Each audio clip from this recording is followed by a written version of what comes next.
Hello, everyone, and welcome to Alienware and NVIDIA presents the Alienware Gaming Saturdays. Well, it's me, Rita, and we do have Romax on the desk for the day, and we are going to enjoy a lot of action today.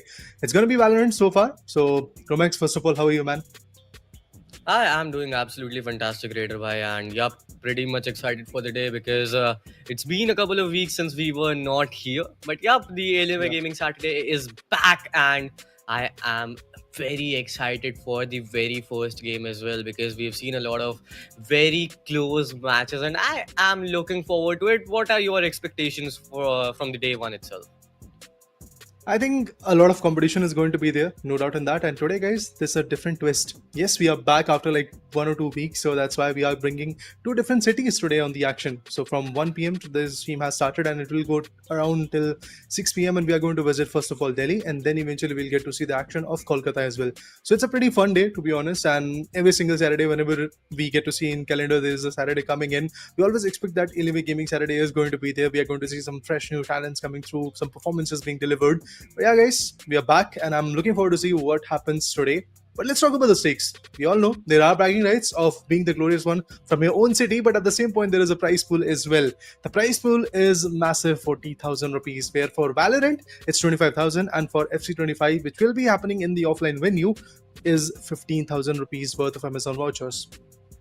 Yup, you will get that in the form of Amazon vouchers. And if you guys are in Delhi, guys, please make sure to visit the Delhi exclusive store, which is in Sector 8, Rohini, New Delhi, obviously. And yup, the winner will take home 15,000 rupees, and the runner up will take home 10,000 rupees. So, yup, you are gonna take a lot of money in form of the Amazon vouchers, which is definitely incredible because you can buy many things, and especially if you are the winner of a couple of these Alienware Gaming Saturdays, you can have a lot of that Amazon voucher, and which you can from which you can buy a lot of accessories. Let's see that who's gonna win today. Let's move on to the matches as well, because it is just around the corner. And yep, the schedule, first of all, the first map is gonna be happening between Maxi, Bala, and Kyra, if I'm not wrong. And yep, what are your expectations, Raider Bhai? Because the very first match will tell us that how the day is gonna go. What are your expectations? I think the first one can be a completely one-sided affair because every LA Gaming Saturday brings a lot of one-sided affairs because there is a situation where we are bringing in casual gamers and giving them the gist of what esports is all about. Yeah. So there is a situation where you are out and you are playing on a different setup. So maybe you're not that comfortable with it. But again, guys, it's a BO1 situation. So you have to get comfortable. You have to play. You have to perform in those 9 minutes and some seconds that you get in a 2v2 format. So that's going to be really very important. And talking about the schedule, up next we have Amki Gutli versus Bala Esports, Sheldon versus Zblue, and then Tunnel Cats versus Capybara. Always fun to see two things in Alienware Gaming Saturday. First, the new talent coming through, and second, the innovative names that are always there in terms of the names.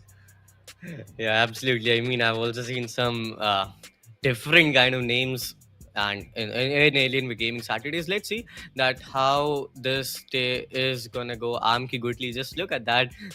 Bala Esports. Let's see that. I personally want to see those one-sided dominations today once again, because just like you mentioned a couple of moments ago, that in Alien with Gaming Saturdays we see players going all in. We see many one-sided dominations, but right now the match has already started, and yep, Anki May with the Reina. Chicken Momo is with the with the Reina. We've got Max as well with Jet. So yeah, the comps look pretty decent. Let's see that how they are gonna play and who's gonna get the very first frag. Anki Man with the Ghost trying to move forward. Just will have to hold that position, and yep, there are a lot of chances. You have a lot of time as well, so there's no such hurry. Yeah, one has to be patient in terms of these equations. And I can see the combination of agents bringing through, although every single agent is a duelist. But from the sides, the attacking side, we get to see Arena and a Neon. Neon again, a fast-paced movement and can use fast lane to block off divisions, can go for the relay bolts and all. But here comes the surprise by Chicken Momos, who was able to shut down Max. And slowly but steadily, the scoreboard says that for now, Maxibala is the one who is leading. But trust me, in this first stage, when you have just pistols to play with, you cannot really, I guess, vouch for a single team, because again, players do struggle with pistols because that is not the conventional game that you get to see. In every single classic Valorant 5v5 matchup, you get to see just 2 rounds in every single half of pistols, and maybe some economical buys also coming through, but people usually prefer Spectres, Phantoms, Vandals, and weapons like these. So I'm looking forward to see what happens in stage 3 and stage 4. And trust me guys, the major impact is going to be there in the stage 4, the final stage, because that's where you get to see those Vandals, Phantoms chiming in, operators being delivered, Odins being utilized into the play. So I'm looking forward to that. But here comes the stage 2, and so far the tables have turned. It's Kyra who has taken the top spot. Yup, Kyra, they've got a lead of 2 points, and they'll try to manage. They'll try to get some more, but Neon trying to move forward with the Stinger gets that frag. Reina was the one who got Akiman, the opposing Reina, and the scoreline is 6-10 as of now. Neon once again takes down Max, spots down the other player as well, takes down that player with the 3 consecutive frags. That player is looking unstoppable right now, but no, he gets denied as well. Anki Man was the one who got that frag. Instant retaliation. Max, he gets taken down. Right now, the scoreline is 7-14. Maxi Bala. They will have to do something because, yep, just like you mentioned, Raider, that it's just the stage 2. You don't have all of those weapons. Your preferable weapons like Vandal and Phantoms. So, yep, there's a lot of time left. Anything can happen at any given point of time. But still, Anki Man was the one who got taken down. Neon with the second one as well. It's the stage 3. You can use some other weapons. That was a beautiful shot. And Max takes down Reina. There's still a lead of 6 points into the favor of Team Kyra. Anything can happen once again, but it's going to be hard for Maxi Bala to just come back from that particular position, because if you got lead, if any team have got that lead, it's not going to be easy for them to just outshine anyone. But yep, we can see players going all in. We can see players using those guardians as of now, and the shots are getting connected as well. Maxi with a beautiful frag once again with the 6th consecutive frag. And right now, anything can happen, Raider, because it's just a matter of 3 frags and Maxi Bala. They can come back at any given point of time. I do agree with that, but at the same point, I can see that Max is using a lot of util. And that's pretty good, like using the abrupt, the dashes, the cloud burst and all. That clearly shows that he has got a very good idea of how this game works, and that's exactly what we wanted to see. But yeah, the first matchup does not look like that kind of a one-sided affair, but maybe in the final stage things will change, because that's exactly where you get the maximum amount of time, like 5 minutes and 45 seconds or so in your favor, and then you have the Vandals Phantom also available, so you can use that. It seems like that Neon has got a very good angle to play with and consecutively gets 3 amazing frags. Now that puts Team Maxi Bala in jeopardy. They are now on the back foot, obviously feeling that pressure because the lead is gone. Redemption is coming in. Look at that. It was a big distraction from Neon's side, and eventually Reina delivered from the other side. And that's how a game should be. You have to build that trade fire. You have to build that angles to play with. That synergy has to be there. And this time, Neon was lucky to get Maxi, but instantaneously we get to see a retaliation as well. Oh, lovely. Acme once again fighting back. 4 frags of a difference. Oh my god. It's just pure timing that happened to him. Thought that nobody is going to be there, but look at that. The generator, the Odin is also alive. That's what I was talking about. That's why the final stage always turns to be spicy. But the only counter to Odin is a good shot right on the head. Absolutely, 100%. If you got a Vandal, you can take the opposing player down. And yup, we've got the operators as well. That player Reina with the operator is just holding that particular position. But oh my god, Max with the blades takes down Neon. That player, he gets taken down. But once again, Reina, that player has an operator. We need to make sure that he gets a couple of frags. But no, he misses that shot. He might get taken down as well. And yup, he will, because Anki Man is going to be the one taking Neon and Reina. Both of these players down. Neon once again trying to take a couple of shots, but no, not enough connections as of now. Anki Man, he takes down Reina once again. Neon with a beautiful headshot connection with the Vandal. He takes down one, takes down the second one as well. And now he has the Odin, the Rata-ta-ta-ta weapon. Are we going to witness? Yup. He comes up with one more frag, Max. He gets taken down. Anki Man with the retaliation. Neon once again with the 4 consecutive. Comes up with an ace. He takes down one more. Neon misses down the last shot. But yup, the retaliation was on the go. And Reina, he got taken down. There's a lead of 7 points into the favor of Team Kyra. There's still 3 minutes and 20 seconds left. Anything can happen, but it's not going to be easy for Maxi Bala to just come back from that particular position, because the opponents are also trying their level best to just get more and more points. There's still a lead of 7 points, and yup, the way all of these players are playing is just incredible. Anki Man with the Vandal once again is trying to move forward. Will try to get a couple of frags, but Reina was the one who got denied. Instant retaliation from Neon. Anki Man, he gets taken down. Neon once again takes down Maxi.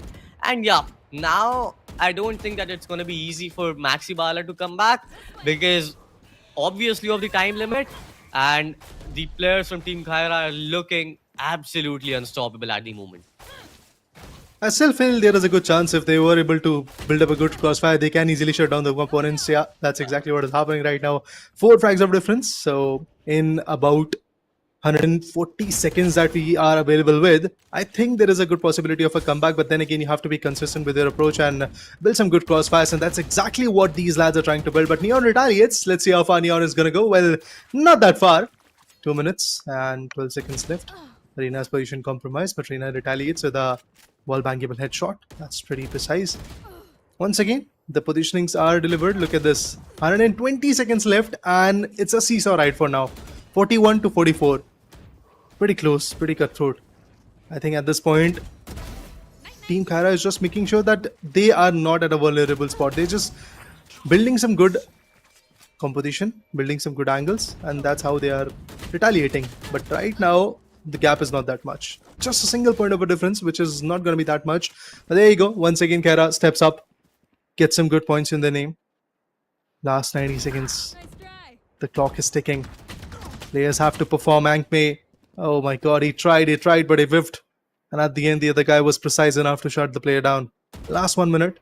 I think the job can still be done, but it's going to be a difficult one because at this point, you can see that Kyra is just not giving up their position that easily. They're playing on angles because they do know that they need to maintain this lead. It's a BO1. They need to be on par with the approach. Absolutely, the scoreline is equalized as of now. There's still 60 seconds left. Maxi with a beautiful shot instantly gets retaliated. It's 49-49. Maxi, Bala, and Kyra. Ankme is going to be the one who has a very big job to do. He spots down one player. He gets taken down. It's 49-51. No. Reina with the frag of Maxi. He gets taken down. There's still 2 points needed. Maxi, Bala, they want to take this home. It's just a matter of one frag and then the scoreline will be equalized. Neon with the one, which was much needed for Kyra, but no, the retaliations. Oh my god, once again, Neon, the man is going to step up once again. And now it's all down to the last 10 seconds. You just have to hold your positions. It's down to the last 10 seconds. The stun. Oh my god, this should not happen. Oh my god. This happened, but no. Oh my god, this was a beautiful match which definitely went into the favor of Team Kyra 7. But Raider, this was absolutely incredible. The way all of these players played was phenomenal.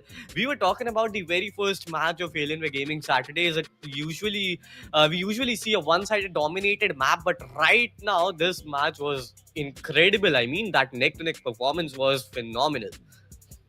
And there were quite a few moments where we thought that Maxi Bala is going to come back into the picture and they tried their level best. But at the end, the Neon was just one step ahead, which was brilliant to watch. And even if you talk about the last moment where Jet kind of whiffed and eventually connected some good shots, he thought that he has taken down the player, switched his aim, then eventually re-peaked to that same angle. A lot of distraction was there, and a lot of, should I say, split-second decision and pressure at the last moment was clearly shown in terms of the play style of Maxi Bala. But things happen, guys. The difference of 3 frags is, I think it's purely a close cutthroat matchup, no doubt in that. But again, the journey for Maxi Bala is going to go to an end right now. They will have to wait for the next Alienware Gaming Saturday, their next opportunity when we come back to Delhi. But for now, Kyra has moved on to the next stage. We will get to see what happens in the next few matches. Just stay tuned. We'll go for a short break for now.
Ladies and gentlemen, boys and girls, this is Shreyank Upadhyay along with Raider Bhai, and both of us welcome you to Alienware Gaming Saturdays, which is being presented to you guys by Alienware and Nvidia GTX.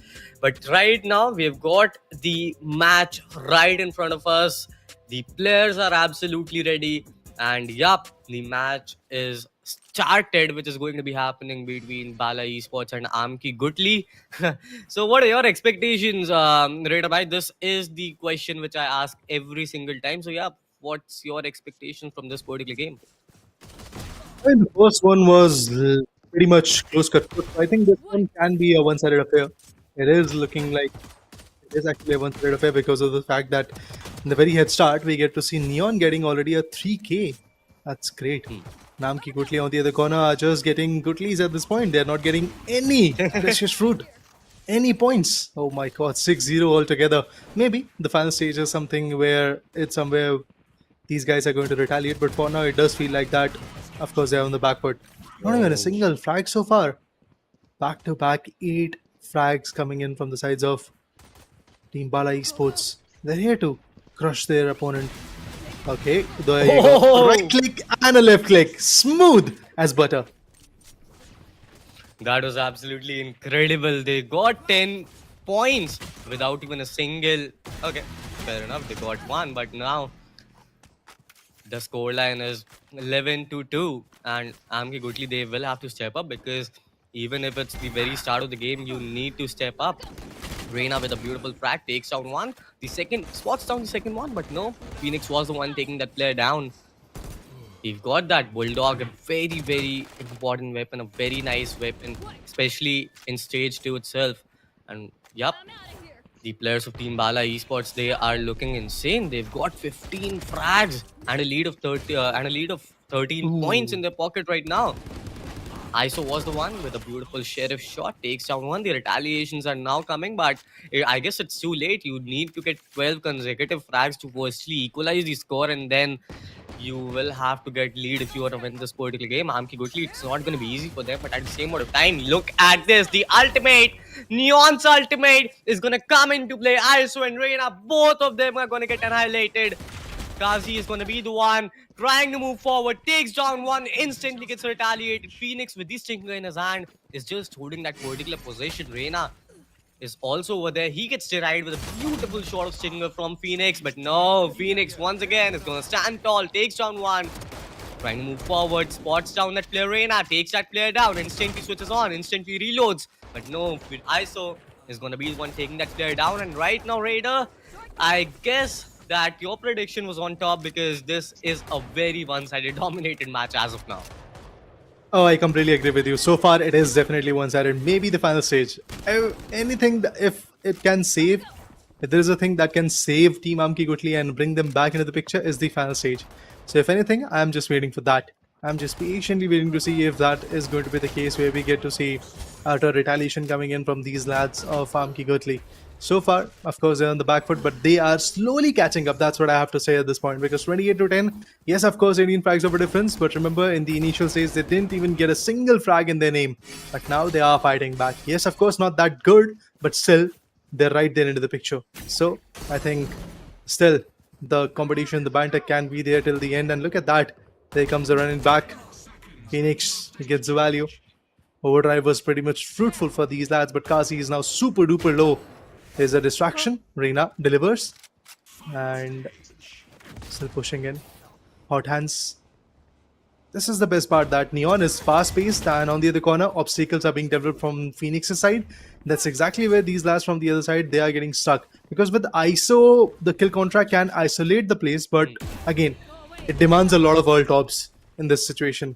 So, again, I think that's a 1 or 2 round play coming in for the ISO. That's why people usually prefer Reina a lot. And then on second, we have Jet. Third, we have Neon in terms of duelists. And then there's the Phoenix. ISO, I don't believe that it's going to be that fruitful.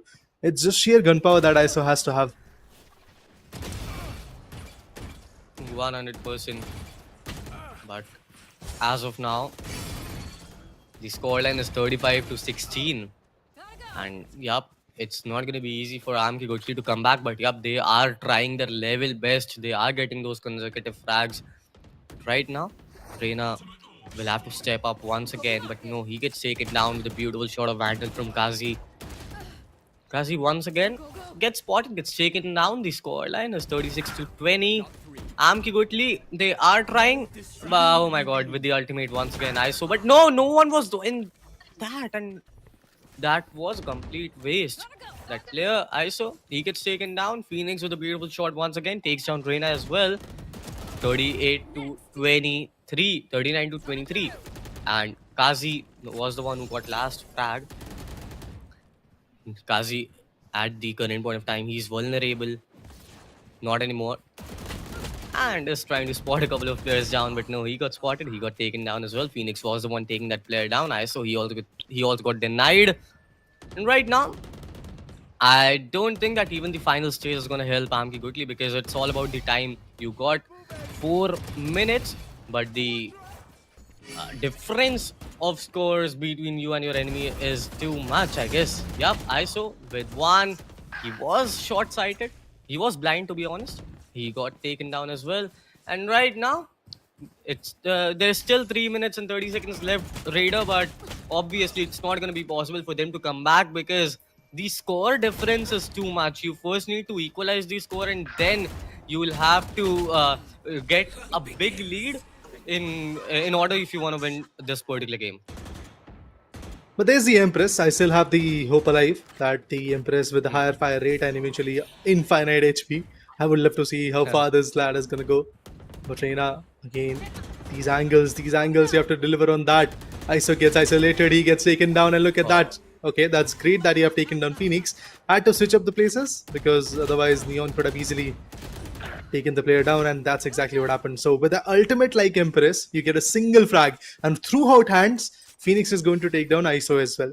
Well. The use case scenario of that util was pretty amazing, and the way these players are pulling off are pretty interesting.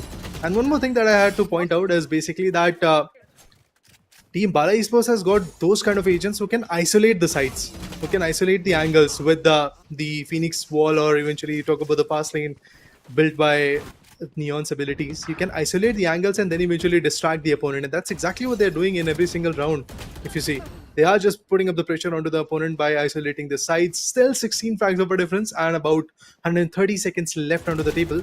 It's gonna be difficult. It's for sure gonna be a big task for them to handle. And that too on top. Oh, look at that. The thing is, Bala Esports, they are being very consistent with the play, and they are coordinated. They are relaying that information in a well coordinated manner. That is helping them a lot. Like if a player is compromised, there is always a trade fire available, and if the opponent is pushing in, they always have that V flank developed. I mean, that's the strategy which you want. If you're talking about a game like Valorant, you need to show that teamwork. A team itself means together everyone achieves more. So yup, if you have that teamwork, you can definitely win any kind of match. But right now there's a difference of 20 frags. Gets even more because Phoenix and Kazi were the ones taking two players down from the opposing side, and Phoenix once again with that frag on ISO. Kazi with the frag once again, and the teabags are also going on point. The players are showing as well, which is pretty much important for Valorant because the banters are a part of the game.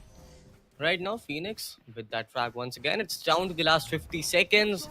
I don't think that it's gonna be hard for Bala Esports to just capitalize on this particular moment because Goodly, it's not gonna be possible for them to win this particular game. Looking at the current scoreline, it's 65-42. ISO just trying to move forward, spots down that player Phoenix, Oh my God. takes that player down, and the overdrive once again, the ultimate. It's all done and dusted, Raider. I don't think that now.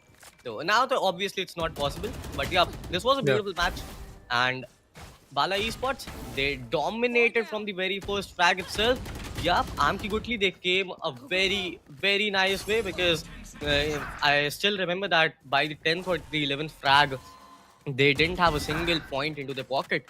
But yeah, right now they're 47, so it's a very nice try from their side. Yeah, this was a beautiful match, Raider. No doubt in that. It was close, cutthroat for a moment, but eventually for the larger share of the picture, we get to see that one-sided affair coming through, and eventually there were moments where we got to see that the opponent were trying to retaliate, but Bala, as I explained it way too well, that their attack was coordinated. Even their defense was well coordinated. Whenever they were coming out of the spawn, they were just waiting for their teammate to come in so that they can pitch in together. So they can deny any kind of push, any kind of aggression. Even in that moment where you get to see the desperation coming in from the opponent's side, that they just walked in through the hot hand and eventually the Phoenix's wall. So you can clearly see that there was act of desperation coming through because the gap was so massive that they just wanted to narrow it, somehow win the competition. Never really happened. Anyway, they have to wait for their next opportunity on the next Alienware Gaming Saturday whenever we come to Delhi. Yep, so this was it for this particular game. We will be back with the next match very soon.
Well, as promised, we are once again back after a quick short break, and this is the Alienware and Nvidia presents the Alienware Gaming Saturday, which is hosted by the Esports Club, of course. And so far, we have seen two brilliant matches where the first one was kind of close cutthroat, just a 3 frag difference. And eventually, if we talk about the second one, there was more than 50% of the points coming in from one particular team, Bala Esports, and the other team was on the back foot.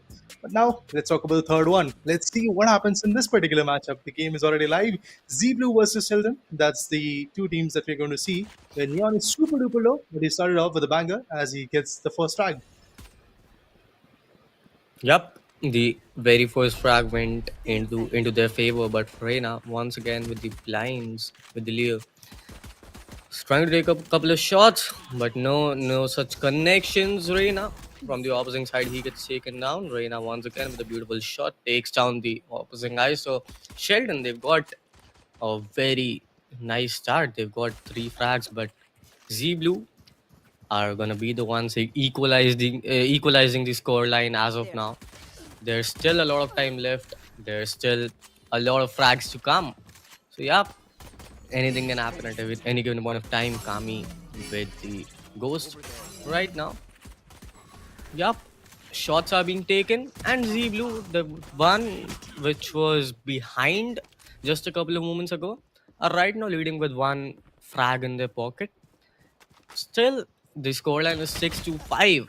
Sheldon, they can come back at any given point of time, or even in Zblue, they can just try to maintain that lead and eventually end up winning this particular game. Interesting. Now, score is 9-5, so it's not that big of a difference at this point. So I'm Yeah. looking forward to see if stage 2 or stage 3, which one of that particular stage is going to be there where Sheldon is going to come back to the picture. Well, it's still close and cutthroat type of situation, but stingers in that long range and mid range type of scenario are always not that viable, not that effective, and we get to see some glimpses of that. But then again, this is stage 2, you get that kind of weapon only. Spectres will be available pretty soon, but for now, 13-8, you just have to narrow that gap, and if you are going to miss on these opportunities, it can in turn be problematic in the later stage. It feels like that. Look at Reina holding off the left edge, and eventually there's a distraction. Yeah, 14-9. Stage 3 is here, which will bring in Guardians, which will bring in Bulldog. And that Bucky action was not that soothing. Like with a Neon, you cannot really hold off corners. You have to push in every now and then. You have to be quick with your movement, and eventually you have to use those relay bolts, fast lane to isolate the angles and then play along with it. Neon is not that agent which you can play in a sedentary mode. Look at this. Now he's pushing in and he gets that value. Takes down the player with the Ares. Not enough. Still miles to go, and with that Ares, you have to open the scope. Otherwise, the aim is not going to be good in long range. Yep, absolutely. There's still a very big difference of 8 points, but yep, you've got 6 minutes and 20 seconds left, so comeback is always possible. Zblue currently marching towards a very nice start. They've got a couple of frags, they've got a lead of 10 points. Yup, Neon is going to be the one taking one player down, switches onto the Ares once again. No, he gets denied, and just like you mentioned that you need to open the scope, otherwise it's not that good for mid-range or long-range fights. As of now, the scoreline is 27-14 right now. Kami with the ultimate, but no. Let's see if he's gonna get one. No, he does not get one inside that. Neon was the one who takes that player down. Reina, once again, he gets spotted, gets taken down as well. Instant dismissal from the opposing Reina. He has a Vandal. Oh my god, that was a beautiful shot. But Neon with the ultimate is trying to move forward. He might take a couple of players down from the opposing side, but no, he gets taken down. He gets instantly taken down, and Kami was the one taking Reina down as well. So yep, it's not looking good for them. But Sheldon, they will have to step up at this point, Raider, because if they're not able to do so, it's not going to be easy for them to just win this particular game. They have to step up. I completely agree with you, Chromax, that this is the moment that you need to step up for. 4 minutes and 50 seconds, that means more or less 5 minutes on average is left. This is the perfect time to step up and eventually build a good game. There is a difference, and it's of like around 18 points, so let's wait and watch. Let's see if that's possible. It seems like that highly unlikely, as there are a lot of retaliation coming in from the sides of Zblue as well. Sheldon is fighting back. 21 points from their corner. 17 frags of a difference. Trying to take that height advantage and then deliver from their corner. But Reina retaliates both with those wall bangable shots. Absolutely valid for now. But this is a big flank, big angle deviation that you're playing with. And in result, we get to see Kami isolating Reina and shutting him down. 39-24, 4 more minutes. You have to be well orchestrated with their play, then only the values can come through. Reina has been spotted. In that corner of an eye, this guy could have spotted the opponent.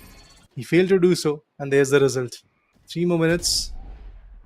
And Zblue still there with a big giant leap of a lead. They're maintaining that, and I do believe that in the near future, Zblue can be the winners of this action. Yeah, I totally agree. I mean, it is Zblue who are going to win this particular game because, yep, there's still 3 minutes left, but Sheldon first, they'll have to equalize the score in order to win this particular game, and then they'll even have to get an ample amount of frags to make lead, which is obviously not going to be easy for them to do. But anyways, it's a game of Valorant. Anything can happen at any given point of time. Reina with the Empress is trying to move forward. Will try to take a couple of players down, but no, he was not able to control that recoil. He was not able to get a frag. He gets denied. And oh my god, that was a beautiful frag. Neon and Reina, both of these guys are stepping up now. Sheldon, they can still make it happen, but no, these retaliations are gonna hurt them a lot because Zblue, they know that they've got the lead, and if they are able to maintain that lead, even by giving trades, even just by getting trades, it's gonna be very easy for them to win. And right now, just look at that Kami, that player.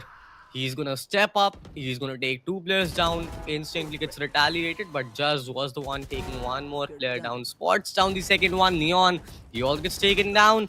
Once again, Jazz with the Vandal just holding that particular position. We'll have to make sure that none more frags are given to the opponents because it's down to the last 2 minutes. It's all about the next 1 minute because if they'll not give any more frag to them, Sheldon, it's not going to be possible for them to win this particular game. I do believe that for Sheldon, it's really problematic for now to win this particular matchup as the way Team Zblue is playing right now. It's like they have found that momentum. Look at that, how precise Juzo is playing. Just aiming for the head, just marking up and eventually shutting down the players. That is pretty precise. That is pretty amazing. The way these lads are pushing in forward, getting the job done. On the other corner, look at this, Kami shuts down Reina. Retaliation from Neon. Back and forth. Good fights, to be honest. Good fights is what I have to say at this moment from the sides of Team Zblue. Sheldon clearly struggling. I believe in the near future, you get to see that retaliation also coming through. 1 more minute, and we already have the results on our side that with this kind of a massive lead, just like what happened in the previous matchup, this match is also going in a similar direction where, of course, Team Zblue is the one who's going to win, and that too with a massive difference, that too in a one-sided affair type of situation. Yes, initially it looked like it could be a cutthroat matchup, but in the midway of the final stage, we get to see Juzo performing a lot. Juzo as an individual from the sides of Team Zblue, absolutely amazing. Yup, that is absolutely incredible. But Juzo, that player who was playing really good with the help of that Reina's ultimate, that player used all those abilities very efficiently. And yep, right now the scoreline is 72 to 45. Last 20 seconds left in the game, and Sheldon, they did a really nice work, but at the end it was Zblue who are gonna take this home, and with a massive lead of around 30 or 25 points, which is really big. But right now, ladies and gentlemen, boys and girls, this was it for this particular game. And right now, I would again like to make this on air that Raider Bhai, even if it's a team death match, you need to use your abilities because in a Valorant game sure. where you have got those abilities, you need to use that because if you're not able to do so, you will eventually end up losing that particular game. I completely agree with your point that abilities and utilities are very, very important. Yeah, there are certain type of agents which are not that good with their ultimates in specific modes like this 2v2 mode.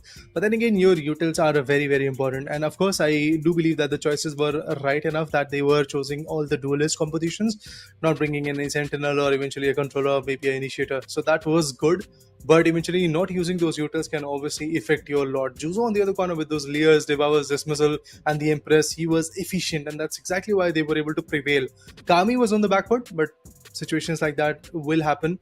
Well, this is the early stage. This was stage 1, I believe, of the competition, so it can help you that if an individual perform and you on the second corner are not performing, it can still help your team. But as we dive deeper into the competition, you have to step up, and eventually both the players from a particular team will have to perform. We'll get to see that in the near future, but for now, we'll take a short break, waiting for the fourth one.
Welcome back, everyone, guys, and we are back with the action of Alienware and NVIDIA presents the Alienware Gaming Saturday, hosted by the Esports Club. And guys, we are in Delhi right now, looking at the action of VALORANT 2v2. There's a meet and greet also going on with Nonstop Gaming, so if you are keen on knowing how content creation is happening and how you can also leverage YouTube as a platform, I would like to suggest that go ahead, if you are there in Delhi, visit the venue, that is the Delhi store in Sector 8 Rohini, New Delhi. Just go ahead, visit, and you can get a lot of insights, some selfies, and some brilliant moments and memories for yourself. But now, guys, let's dive into the match number 4 as well, because the action looks on par in this one as well. Zero Frags versus Team Val Pilton. But it seems like that Zero Frags are actually on 5 frags, 6 frags now. They've got 7 back-to-back frags in Val Pilton. They're not looking good. It's just the start, but still, you need to get a couple of frags to just get that start, to be very honest. But no, oh my god, Singh's that player is trying to move forward without even a single weapon in his hand. And yeah, this overconfidence might cost them a lot, because they were having a lot of... they had a very good start, but no. That player got taken down, but anyways, Val Pilton, they are not looking good once again, because 0 frags. They've got 11 frags into their pocket, and yup, the scoreline is 11-2. Sinks with the Ghost trying to take a couple of shots, misses it. Neon was the one taking that frag, but still, Neon and Jet are the 2 players from Val Pilton, if I'm not wrong. Neon trying to move forward once again with the Stinger, one of the beast weapons for close range, but no, Sinks is going to be the one taking both of these players down from the opposing side. Jet and Neon, both of them got taken down. The scoreline is 13-5, because Jet was the one taking Sinks down. Oh my god, Jet once again is going to stand tall, taking Buster down as well. What a beautiful shot of Sheriff. But still, the job is not done yet. But no, the way this player Sinks is playing, it seems so that the job is going to get done in the next 7.5 minutes. Because these shots are not only giving him points, but are also boosting his confidence, to be honest. Because all of these headshots boost your confidence to a higher level. But right now, Jet is going to be the one taking Buster down. The retaliations are very important for Val Pilton at this point of time, because I know that it's just the stage 3 and you need to do something. Jet, he gets taken down after the 4th consecutive frag, and right now the scoreline is 19-11 Raider. It's a seesaw ride, back and forth. The players are trying to deliver. Of course, Zero Frags is actually at a lead, but then again, if you see Val Pilton is now slowly catching up onto the ladder. That's the most important stuff. You have to catch up. It can be a slow pace catch up, or it can be a fast paced action rampage coming in.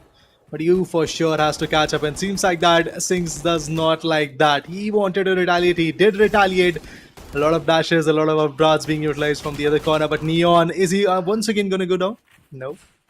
There's a retaliation from Neon. Back-to-back 2 frags.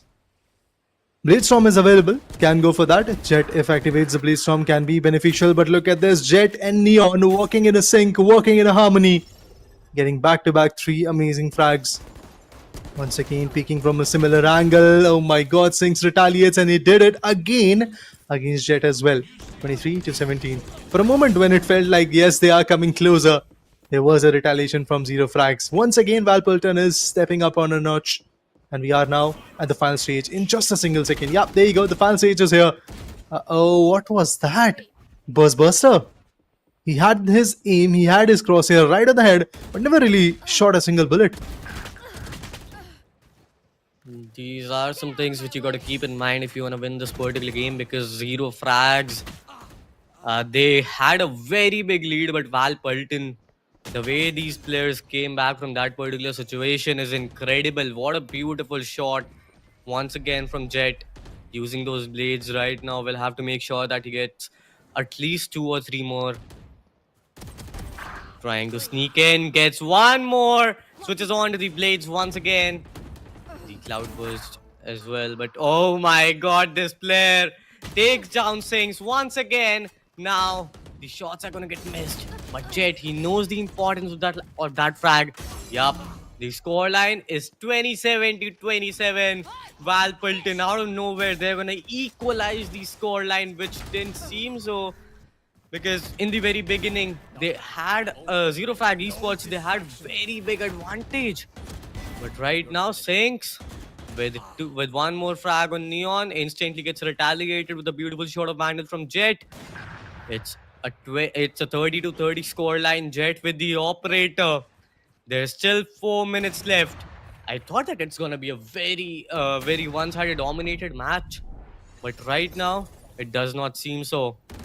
Jet with the operator once again. Buster, he takes down a player from the opposing side, but no, Jet, this should not happen. These shots should get connected, but no, that player got taken down. And Buster with a beautiful shot once again takes down Neon. It's a 33 to 30 score line. There's still 4 minutes left, and yup, I am gonna say this once again, that if Val Pilton want to win this particular game, they will have to get at least 4 or 5 consecutive frags. That's going to help them only. But Stinks, he gets taken down. Buster is going to be the one taking Neon down. It's a 35 to 32 score line. They still need to get at least 1 more frag. But Val Pilton, once again, they're going to stand tall. Stinks, he gets taken down. Oh my god, this is going absolutely nuts, Raider. Oh yeah, pure carnage at this point. It is like the first matchup that we witnessed today on the broadcast. It is that kind of a familiar feeling at this moment. Heads are turning, tables, they are turning, gears are switching, and utter retaliation from all the different sides. Let's wait and watch, and let's see how far these lads are gonna go. Neon constantly trying to step up, but at the same point, Zero Frags, they are also just making sure that the journey of Team Val Pilton is not going to go far enough. But it seems like that Val Pilton are once again head-to-head in terms of the competition, and they have caught up when it comes to the lead. Okay, Neon, wow, that's lovely. Again, a lead for Val Pilton, and they need to maintain this lead. What you need to do is just push back to your own base, hold off different angles, do not overexpose yourself, which you just right now did, Jet and Neon. And you had to pay the price. Scores are once again equal. You just had that lead, had to maintain it, but now you are slipping away. Yeah, right now the scoreline is 42 to 42. Anything can happen at any given point of time. There's still 2 minutes left. It's about the last 120 seconds. The scoreline is 43 to 43. Jet just trying to sneak in, trying to get a frag, and yup, he will. Buster, he gets taken down once again. Jet We'll have to move forward. The score line is into the favor of Team Val Pilton. And they want to get this home. They want to win after giving that very big lead. Zero Frags Esports. I still remember that player Singh's going in with a knife. That player was trying to get that frag with a knife. That player right now has a very big job to do. And he is trying his level best. Sings with a beautiful frag, takes down one, but instantly gets retaliated. Neon is going to be the one taking that frag. Buster once again trying to move forward. No, he gets taken down with a beautiful shot of Vandal from Jet. There's still a 5-point lead into the favor of Team Val Pilton. Zero Frag Esports, they need to do something. They need to win this because they got that 7-8 frags in the very beginning of the match without even a single from the opposing side. It's a 4-point lead. Neon with the one, but no, he gets denied. Buster with the 2 frags. Buster with 2K, but no, he's gonna stand tall once again. He's gonna come up with a 4K. It's a 2-point lead. It gets converted into a 3-point lead. Overdrive from Neon. Sinks. He's gonna get taken down. Oh my god, it's the last 30 seconds. But no, the vulnerable. That player ISO with a brilliant. No, don't do takes down this. 2 players. It's the last 20 seconds. The last 2 frags. Who's gonna take it home? It's a very big question. No Buster way, once no again way. is gonna stand tall. Takes one more down. It's the last 8 seconds of the Alienware Gaming series. But no, Buster once again trying to move in. Wow. But no, the players are inside. The teams are gonna get annihilated. Oh my god, this was absolutely incredible, Raider. What just happened over there? It was a thriller, man. It was a thriller. It was pure thriller when it comes to the last final few minutes. Absolutely amazing gameplay coming in. Yes, Val Pilton was able to retaliate and eventually build up their own lead. But in that last 20 seconds, I was like, no, don't do this. Do not come out of your spawn at this moment, because if you do, maybe the opponent is going to retaliate. And that's exactly what was happening. 53 to 52. Trust me, that single frag could have changed the complete tide. But Val Pilton, they had the correct decision. Yes, of course, if you sit in that spawn area for a longer period of time, you are going to get taken down because some chunk of HP will consecutively get depleted if you are still inside the spawn region. But it will not happen instantly. That's why you can sustain that damage. That's exactly what the other player was doing. And Neon was already out, but Neon was on an angle where he can easily see that Reina is already lurking. So he gave that call to his teammate, I believe, that do not come out of your spawn. We want this victory. We need this victory because they have fought hard enough for that. Because remember, guys, for a major share of the period, yes, the lead was of just 2 to 3 points, but it was in the favor of the opponents. Val Pilton, they came back in a later period and they decided to stick till the end. Amazing, guys. With that, 4th match is also done and dusted. Val Pilton, they were able to win. And to be honest, this is one of the closest match we have seen so far in this whole year. Yep, and yep, this was it for this particular game. We'll be back with the next match very soon.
Welcome back once again. After a quick short break, we are back with the action of Alienware and Nvidia presents Alienware Gaming Saturday. We have a quick update to give you guys that Tunnel Cats versus Capybara was the fourth matchup, and where Tunnel Cats have actually won their action and they have moved forward to the next particular stage. Having said that, me Raider along with me Chromax is there, and we are now looking forward to see what happens next in this match number 5, because so far 4 matches are done, and the first matchup was close cutthroat.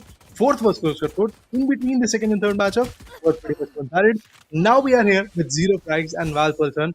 Let's see what happens in this particular matchup with these mirror competitions. Yup, the match has been started, and it's not like the last one, as because in the very beginning the teams got a lot of frags. My bad. But anyways, Yeah. Val Pilton, they need to get some frags in order to firstly equalize the score. And yup, they are trying to do so, because Neon with the 2 consecutive frags and paracetamol, I genuinely need it because I'm not feeling good right now. But anyways, Reina, once again with a beautiful shot, takes down a player from the opposite side. The score line is 6-5. Paracetamol with the 3rd consecutive frag on Neon itself instantly gets denied, and Neon with the one once again. And right now it's the stage 2. The score line is 8-6. Raider bhai, I have seen a lot of one-sided dominations. I've seen those ekdam close matches as well. What do you think that what we are going to witness in this particular game? I think it's probably going to be a one-sided affair. Well, it looks like that for now. Oh yeah, I think so. It's a very good possibility that we are going to see a one-sided affair. At least a 10 flag difference is going to be there from team A to team B, and it could be probably 0 frags who might actually take the lead home. Because look at this, Neon playing on that Sheriff is pretty precise, so even in these early stages, if one of your player is good enough, you might be able to clutch it out, you might be able to win the action home. But still, 14-10, Val Pilton, they are fighting back. True testament of retaliation. There's the Marshall, misses the shot, just like the previous time he picked the Marshall. So I think Marshall is not the weapon that they are most comfortable with. And a lot of people, a lot of athletes, a lot of people do not really prefer Marshall a lot. But then again, that's what you get in stage 2. Stage 3 is going to be here in any second. And as soon as stage 3 is there, weapons will switch and comfortable choice of weapons could be coming in like Bulldogs, Guardians and all. So I'm waiting for that. Ares versus Ares. There's the Ares going on reload and Reina retaliates 19 to 12. 7 frags over difference for now. Slowly. But yeah, 0 frags once again are chasing the dreams of winning this one with a big difference. Yup. If Zero Frags are able to do so, they will move towards the next part. They might even go to the grand finals. But right now, Neon is going to be the one taking 2 players down. Paracetamol was the one who got taken down. But oh my god, that player stand himself, if I'm not wrong. But as of now, Neon once again with the Guardian trying to take a couple of shots. But no, Paracetamol was the one taking that player down. He got spotted, and Reina with the 8 consecutive frag. Using that Ares, that player is on absolute fire right now. Reina once again. The shots are trying to get connected, but Neon with the overdrive, with the ultimate, is trying to move forward. Once again, spots down the opposite. Neon takes that player down. Paracetamol. That player, he has been taken down. Oh battle of the ultimate versus Neons. ultimate. Paracetamol once again gets denied, and Reina was the one taking opposing Reina down. So there's a difference of almost 15 to 16 points, Raider. It's not going to be easy for Val Pilton to come back from this particular position. I mean, that's what I was looking at in the stage 2 as well, that the aim prowess and eventually the kind of coordination that is needed for a successful team, that is kind of missing from the sides of Val Pilton. And Zero Frags, they are being coordinated with their approach. Even when it comes to the battle of overdrives, the Neon versus Neon action, we get to see that there was a slight backup coming in from the other side. There's a dismissal. Oh my god, Empress being denied like that. It's always an insult to an injury whenever a hefty ultimate like that gets denied instantly with a mere headshot. Empress is actually a very solid ultimate, but then again, one good headshot right on the cranium can actually put a full stop. That's exactly what was happening over there. But Reina wants to step up once again. 39 to 18, almost 50-60% of a difference is something that they're eyeing for. Wow! That was good. Good reflex and good precise aim. There's the operator. He knew he heard that audio cue. Connects the shot. There's the Reina going all out. Amazing gunplay coming in. Wow, he's not missing. Even in those close range angles, he's not missing a lot. But as soon as I said that, he missed his first shot. And the second one. Maybe now he's gonna die. No, lovely. With that clear, the player was nearsighted. And instantly, Neon steps up. Oh my god, this is absolutely incredible. The way that player was using that operator and instantly switches on to the ghost, got that frag. But at the end, he got denied. And right now, the battle of Reinas, one's gonna stand tall. Neon is gonna be the one taking one player down. Instantly, the retaliation came into the play. Paracetamol with the second one as well. The scoreline is 49 to 23. It's not going to be possible for Val Pilton to just win it from here, because the way Reina and his teammate from Team Zero Frags are playing right now, it is definitely going to be next to impossible for Val Pilton. And yeah, just look at this. The aim precision is absolutely phenomenal. The players are using the healing orbs. The players are using whatever they have. They are using those abilities as well. Just like we were talking a couple of matches ago, that using your abilities is a very important thing. Paracetamol, he gets spotted, gets taken down as well. Neon was the one who got denied over there. Reina once again is gonna stand tall, takes one down. The other player is very low on HP. It's just a matter of one bullet, and yep, he gets that frag once again with this 5th consecutive frag. And Neon with the ultimate once again is trying to move forward. Will try to get a couple of frags, and yup, he will. One player gets taken down, the other one goes into favor of Reina. And right now with the ultimate once again is trying his level best to get as much value as he can. And yup, he is gonna get so. Oh my god, once again Reina, he gets denied once again. Neon with the ultimate is unstoppable right now. Oh my god, this is looking absolutely phenomenal with the 5th consecutive. Goes on to the 6th. Now the 7th one, Neon. Oh my god, this player is on absolute fire right now. Oh, Paracetamol is going to be the one taking that player down. The scoreline is 68 to 27. Val Pilton, it's almost done and dusted for them. Oh yeah, in just 2 minutes, catching up for a 33 frag difference.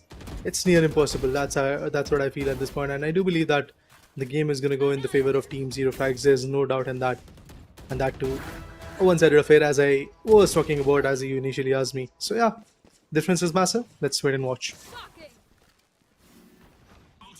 Yup. Right now, there's a very big difference. Paracetamol is going to be the one taking 2 players down with the 4th consecutive. The scoreline is 73 to 31. Reina once again taking 1 more player down. Reina with the 2nd one as well. And the scoreline is 75 to 31. There's still 1 minute left, but it's not.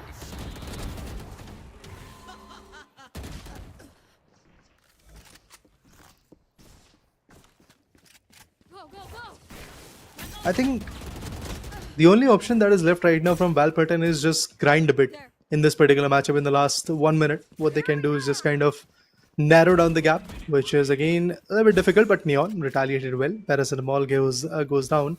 That ultimate was not effective enough. Oh my god, Neon back and forth, just insulting his opponent. Oh, he's just good. He's just better at this point against his competition. But trust me, guys, this is the beauty of Alienware Gaming Saturday. There's nothing to really criticize from both the sides, to be honest. It's just part and parcel of a game. And at the same point, the only objective of Alienware Gaming Saturdays is basically bringing the esports and the zest of what esports is to all the tier 1, tier 2, tier 3 cities. Wherever we visit, we tend to find some new talents and give them the idea of what esports is all about and how you can also pitch in, get some good ideas from it. There are meet and greets also happening, like with Nonstop Gaming happening in the Rohini Sector 8, the Alienware Gaming store, Alienware exclusive store to be precise. But it feels like that, yeah, the job is done with a difference of around 46 points, 47 points. We have the winner, and that's Zero Frags. Massive lead coming in, massive upper hand coming in from the sides of Team Zero Frags, and it seems like that Zero Frags 0 is just a mere miracle. They were able to get 86 amazing points. Now that's huge. Yep, that was a beautiful match indeed. The players were looking really, really good. We saw some great headshot connections with the help of Vandals, with the help of Operator as well. But ladies and gentlemen, boys and girls, this was it for this particular game. We will be back with the next match very soon.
Welcome back once again. As promised, after a quick short break, we are back with Alienware and NVIDIA presents the Alienware Gaming Saturdays, hosted by the Esports Hub.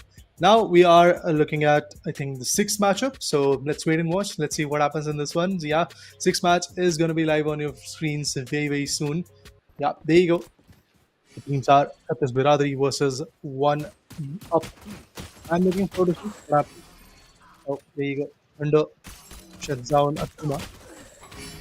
And once again, we get to see that mirror competition coming in ISO versus ISO, Reina versus Reina. Brilliant to watch, but then again, the lead is in the favor of One Up for now. But I think pretty soon Chhattis Biradari can also catch up because, again, you can never rely on the lead and the advantages that you've built onto this stage, the stage one. You have to wait till the final stage and you have to wait the final timer to go down. Then only you get to know who is the better one. Yep, we have seen this happening in the last couple of games. We have seen players with a massive amount of lead, and still that team lost just a couple of games ago.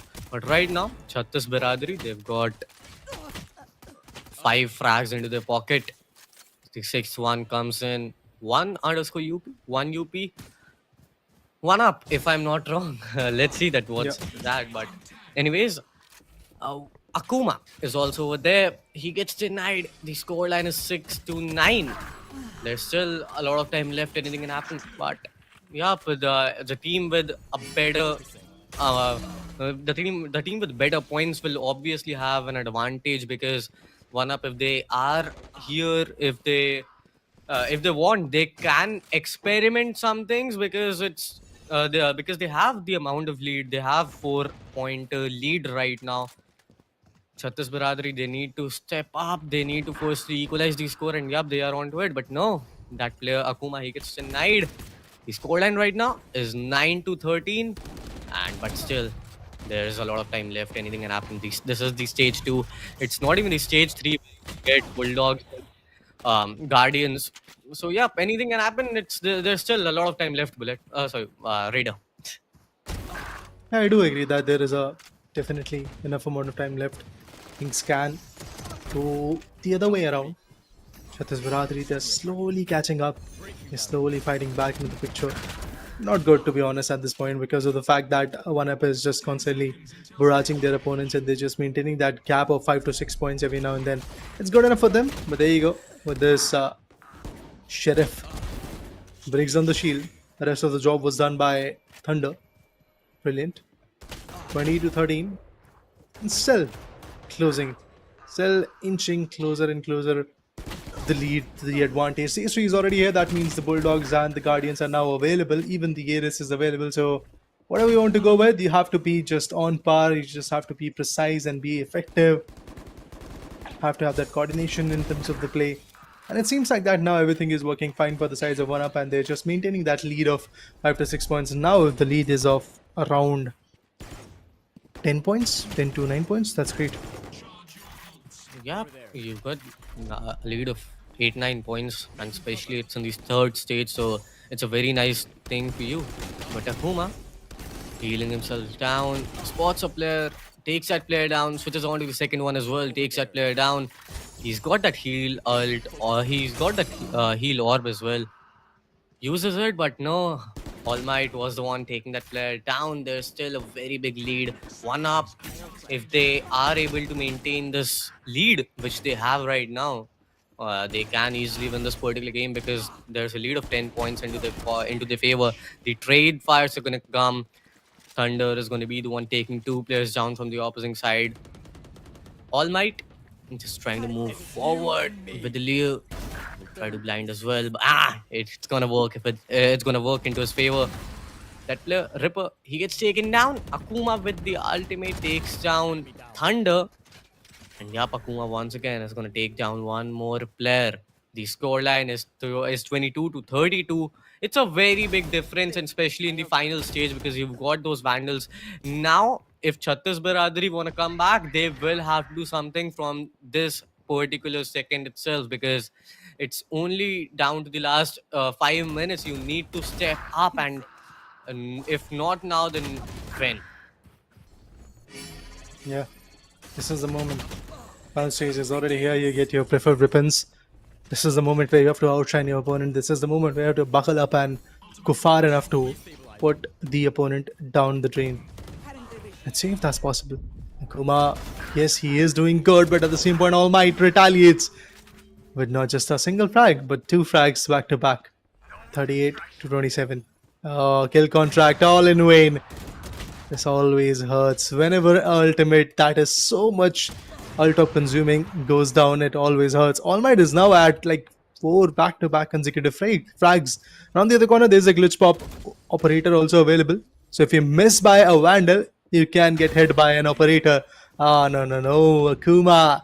He saw that coming and he retaliated. Now 13 frags of difference. It's of 12 right now. 1 up. They know that they can enjoy this lead, but they cannot give that leeway, that passage to Chhattis Biradari that they will come back in the picture. They have to abide to that. They have to figure out a way to just catch up onto the points. Look at this. Moments ago, we got to see a difference of 13 frags. Now the difference is of just 8 frags. That's all. That pace which is being developed by Chhattis Biradari can be problematic for Team 1UP. And that's why this retaliation was there. But Akuma, he just lined up those players and got both of the values. The scoreline is 37 to 44 still. We got to see a lead of 13, 14 points just a couple of moments ago, but right now it's about 8 points. Thunder with the one on Akuma. All Might spots down that player with the operator, takes that player down. Right now, Thunder was the one taking Akuma down as well. Thunder with the one on Akuma.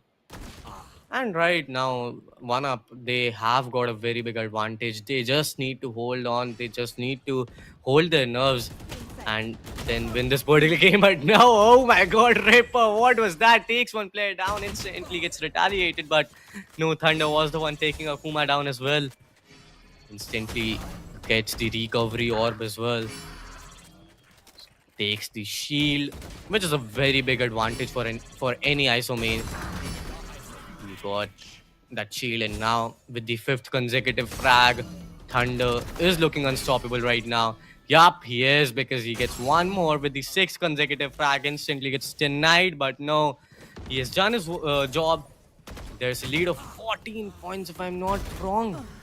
Yup, 1UP, they are definitely gonna take this home if they're gonna play like this only, because Reaper, that player, he gets denied. Chhattis Biradari, they need to step up right now, because if they're not able to do so, it's all done and dusted for them. And yup, these are the kind of frags you need, but no. Thunder with the operator once again with the 3rd consecutive frag, and now I guess that 1UP, they are definitely having an upper hand advantage in this particular game.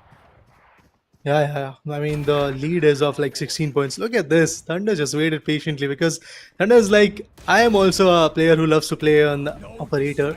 So I know how to counter-attack. But what? With an operator, you want to shut down Reina? That too in an ultimate scenario. Oh, he was on the edge. He was on the verge of taking down that Reina. But never mind. Reina had that Kurami Vandal to work with. Retaliated 62 to 46. That means roundabout, if you say 17 points of a difference is there. Empress versus Empress. Brilliant things are happening at this point for the sides of 1UP. But for Chhattis Biradari, things are now not looking comfortable enough. They are just getting battered around. They're just getting shot down. 20 points of a difference. Chhattis Biradari on the losing end. 1UP on the opposing end. And the spectrum says that yes, there's a very good chance that 1UP is going to take this one home and eventually move forward to the next stage. Yup, if you want to move towards the next stage, you need to win this. And right now, they have a very big lead, and yup, they are going to move towards the next stage. 1UP, what a beautiful match this was. Chhattis Biradari, they started really nicely, but by the end of the game, they somewhere lost that composure. You need to use your abilities. You need to show that aggression. But right now, it's down to the last 15 seconds, and yeah, 1UP, they are definitely gonna win this particular game. This was a beautiful game, but right now, it's gonna be 1UP taking this home. What a beautiful match this was, Raider. We saw players using those operators once again. We saw Thunder using that operator. We saw players using those ultimates. And yeah, this is the beauty of Valorant. You got to use, you have your ultimates, you have your abilities, and if you are using them, you definitely have an upper hand advantage. But right now, this was it for this particular game. I guess that we'll be back with the next match very soon. Yeah, but before we go to a break, I can clearly say this, that this was again a one-sided affair, because whenever there is a difference of around 5 to 10 points or maybe more than that, that in itself justifies that the opposing team, who has actually secured the larger amount of points, was good enough to completely turn the tables and eventually made sure that this competition is one-sided. Now I think it's time to go for a quick short break, and after that we'll be back to see what happens next in the 7th matchup of the day.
not a game, it's a rich thing.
Welcome back once again. Alienware and Nvidia presents the Alienware Gaming Saturday. So far has been fun. I mean, to be honest, 6-7 matches have been done, and eventually in these last 6 matches, we've seen some matches where the competition was pretty cutthroat. We have seen some one-sided affairs as well. We have seen a balance of all the things. Maybe utility usage, maybe you talk about the coordination, you talk about the approach and all. But guys, let me remind you, this is the last matchup that is going to be there on the broadcast for Delhi. Of course, after that, at around 3:30 p.m., we are going to visit Kolkata on the broadcast itself. But guys, if you are there, and just go ahead and visit the Dell exclusive store in Sector 8 Rohini so that you can get the gist of what esports is all about. And there's a meet and greet with Nonstop Gaming as well.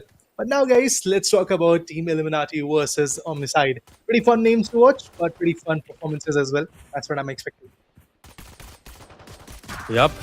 Right now, the players are absolutely ready.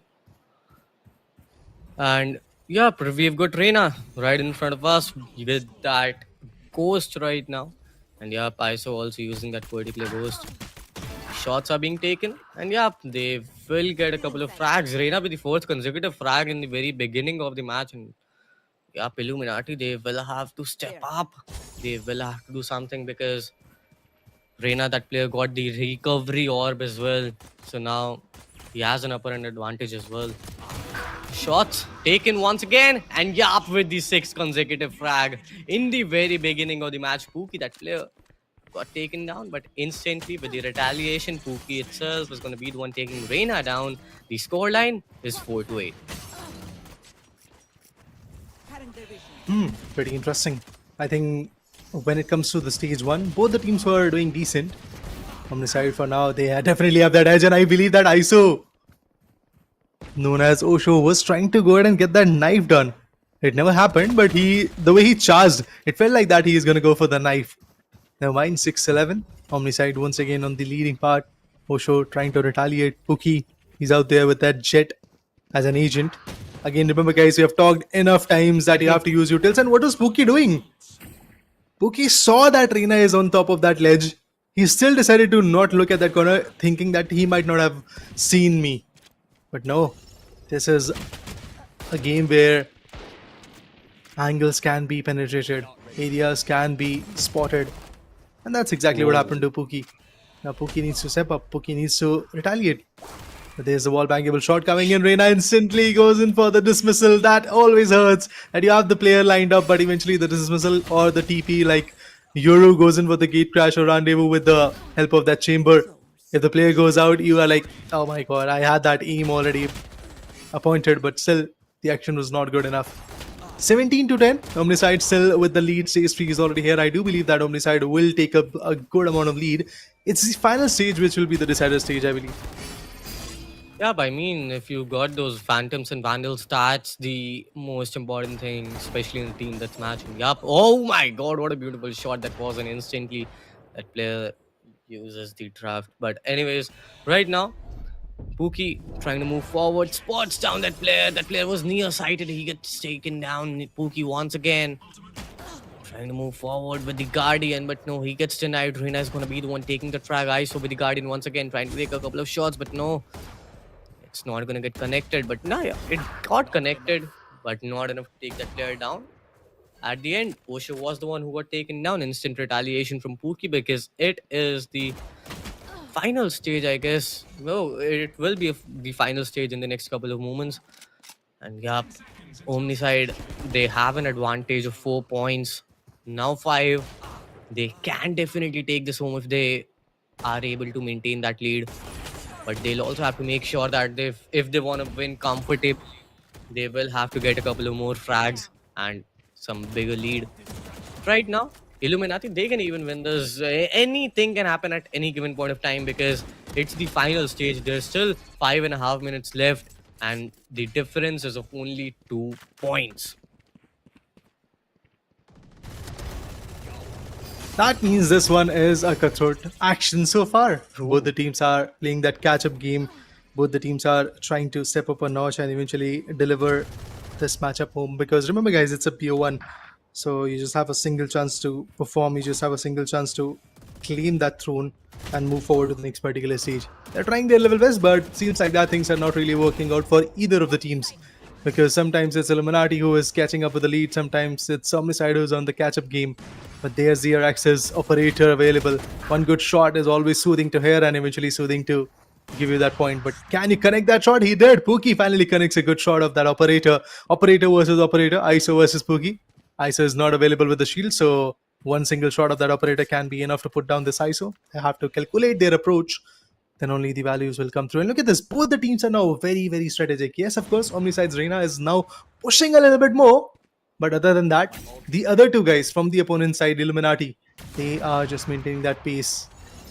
No, this could be it. This could be it. This could be problematic. ISO goes down. He brings in, Osho brings in the Odin and puts both the players down. But no way. Operator versus a Vandal, maybe? Yeah. Both the players are down. So the 2-pointer lead that team Illuminati was building, Omnicide instantly just took the table turner. The scoreline is equalized as of now, and still there's a very big chance for Team Omnicide to win this because they've got those 2 points. ISO with the 3 consecutive frags, with the Reina with one more. Spots down the second one as well. Takes that player down. Instant retaliation from Pookie, but ISO, that player, he got denied. There's a lead of 3 points into the favor of Team Omnicide. Illuminati, they will have to step up. Pookie with that frag, with a very important frag. Spots down the second one as well. That player is running out of bullets. He will have to reload his weapon as well. Yep, he does so. Trying to move forward. Reina, once again, spots down that player, but no, Osho is going to be the one taking that frag, and the score lines have been equalized once again. This is a very competitive match. It's going neck to neck, and anyone can win this at any given point of time. ISO with a beautiful shot takes down one. Reina with the second one as well, which means Omnicide once again they have the lead. ISO with the third one as well. Oh my god, Pookie, that player got taken down. Reina takes down Osho, and right now there's a lead of 4 points, and this is what they wanted. The Omnicide, they've got that frag, they've got the lead, and right now it's all they need to do is just wait and hold their angles. Patience is the name of the game at this point. Omnicide, they are being patient enough and just playing on the angles, and look at the way they are delivering. Moments ago, Illuminati was on the lead, but now it's a substantial lead. It's not a lead that can be covered up that easily. Reina just evacuated. There comes a Lear, thought that he's going to flash off the opponent. Never really happened. And Osho retaliated. Difference of 7 points, 6 points right now. 2 more minutes to go. It's possible to bring back the game. It's possible to retaliate. There goes a kill contract. I think ISO can be caught off guard in it. Yes, that's the ISO. Go ahead and blast that Odin off. Oh my god, as I said, the only answer to an Odin is a good shot of Vandal right on the head. That was insulting for Illuminati's ISO. And now the way Omniside is acting up, the way Omniside is constantly pressurizing the opponent, I do believe. Look at those clean shots. Crisp, clean, and on par, on point. There's no way that Omniside is going to lose this. The way they are playing, the way they are being consistent, and their aim looks superior. I do believe that they are going to lead a good picture. Yup, they've got a lead of 10 points, now 11. It's all done and dusted for them.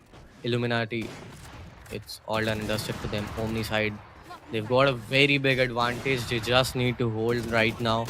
They don't need to give unnecessary frags to their enemies. But right now, even if they do so, even if they give some frags to their enemies, it's not gonna hurt them a lot because it's the last 45 seconds in the game, and Omniside, they're gonna win this. The last 40 seconds, and yup, the shots are being taken. A couple of trade fires are on the way. Yup, ISO is gonna take Poogie down once again. ISO with the Vandal takes one down instantly. Was trying to get that kill contract, but no. Before that, he got taken down. Osho gets denied. Reina was the one taking those frags. And the last 20 seconds, it's the final stage. It's the last 20 seconds. And yup, we've got a winner. It is going to be Omniside taking this home. There was a time when Illuminati were having a lead of 2 or 3 points, but by the time ended, by the match ended, it was Omniside. It is Omniside taking this home with a very big lead of 13 points. Raider. Substantial lead of 13 points.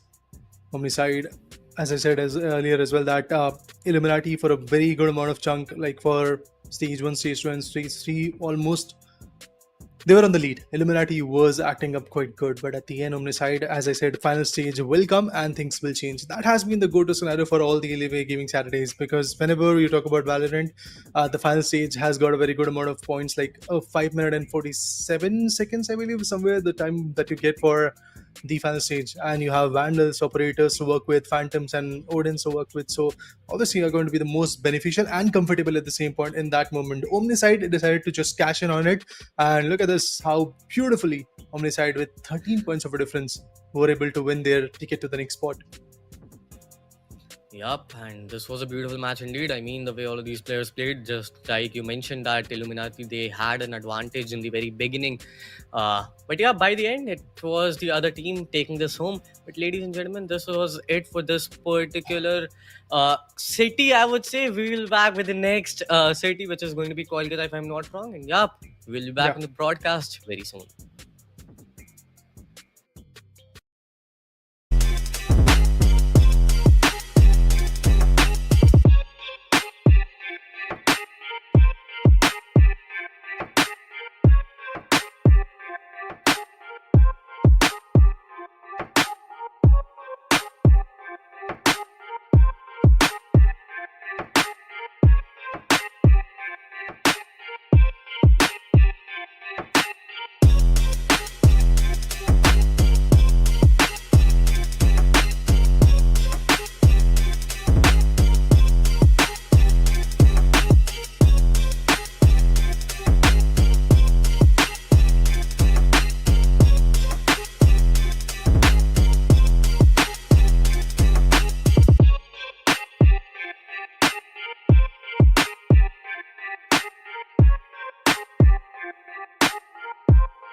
Hello everyone and welcome back to Alienware and Nvidia presents the Alienware Gaming Saturdays, of course hosted by the Esports Club. So far we have seen 7 beautiful actions in Delhi City. Of course there is a lot of amazing actions already happening on the offline venue as well. But guys, now on the broadcast what you are going to see is basically the action happening in Kolkata. Let me tell you about the venue, guys. First of all, the meet and greet is there with Euphoria. So if you want to meet, greet and even take some amazing selfies, you can go for it. And at the same point, if you talk about the venue, it's Coastline Electronics, Bagbagan, Kolkata. Yup. So we are here with the next match, and yup, it's gonna happen in Kolkata only. But Reda Bhai, what are your expectations? Because we have seen a couple of matches where the players were absolutely raging. I mean, we saw some very nice matches. We saw some really nice dominations as well, one-sided domination, and some very close combat fights as well. What are your expectations? I do feel that once again the opening match could be a little bit more close cutthroat, but remember, guys, the action in Kolkata as well is happening for a longer period of time. So I think we are going to start with Stage 2 or Stage 3 maybe. So let's wait and watch. Let's see what happens. We have the Threepers versus Crazy Gamers, and then we have Pikachu versus Infinity, Olmung versus EBD, and Bmashi versus No Sleep.gg. Well played. Wow, always amazing to watch these names, and eventually I would love to see how the performance is also going to resonate with these names.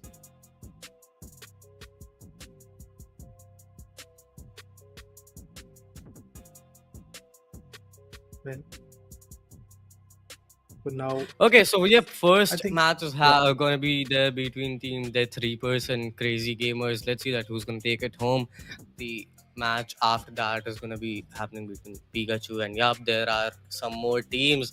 I am pretty much excited for the day. I am pretty much excited for this particular match because we have seen, just priorly mentioned, that we have seen some very nice matches. We have seen some one-sided domination and some neck-to-neck competitions as well. This is the Alienware Gaming Saturdays. Yup. Right now, the match has started. Death Reapers versus Team Crazy Gamers. It's a very important match for both of these teams because if you win, you move forward. If you don't, you gotta wait for the next Saturday. But right now, the scoreline is 1-2, and it's the very first stage, so it's not a matter of concern for either of them. Still waiting. yeah, it's a Stage 1, so I think still a long way to go. In the next 9 minutes, a lot of things can happen. One thing that is for sure that if every single individual, every single team needs to buckle up and eventually they need to get some good amount of points under their banner so that they can have that lead. But I think at this point, changing and looking at your angles is also very, very important. You cannot miss off those small nook and crannies from where the opponent can actually shut you down. The wizard is there with a coast. Shields are not activated so far, so it can be a big challenge. The player peeks, but eventually it was a stinger up against a ghost. And in close range, yes, the fire rate of stinger and eventually the amount of ammo that you can unload onto your opponent is a little bit higher, so that's exactly why the player was able to get the advantage. But now Stage 2 is also here. Things can be a little bit more complex. Yup. The scoreline right now is 7-5. There's still 8 minutes left, so it's not a matter of concern for either of them. But still, their Reapers, they need to stand tall. They need to get a couple of more frags to firstly equalize the score, and then there should be a lead in Not ready. a lead for them if they want to win this particular game. Yup, the players are using all the abilities. The players are getting marked, but Warlord is going to be the one taking two players down from the opposing side. The team Crazy Gamers, they are having a very big advantage of 6 points. Yup, it's just the stage 2. You do not have your primary weapons or the secondary weapons as well. But I mean, you do not have let it be Bulldog or be Guardian. But right now, there's a big lead, but their Reapers, they need to stand tall. They need to get some more frags. Warlord just trying to move forward with a Bulldog, just holding that particular position. But oh my god, that was a beautiful shot. Warlord is also over there. Wizard with the Guardian takes a player down. Warlord has been sent back. But yep, this is the beauty of team deathmatch, that you can respawn after every single death. But once again, there's a lot of time left. You've got 6.5 minutes left. Anything can happen, but still, it's the stage 3, so players will be able to use those guardians and other weapons as well. So, right now, we are gonna see the true competition, but what do you think, Raider? I mean, if you've got those guardians, if you've got those bulldogs, that shows the true potential of the player, right?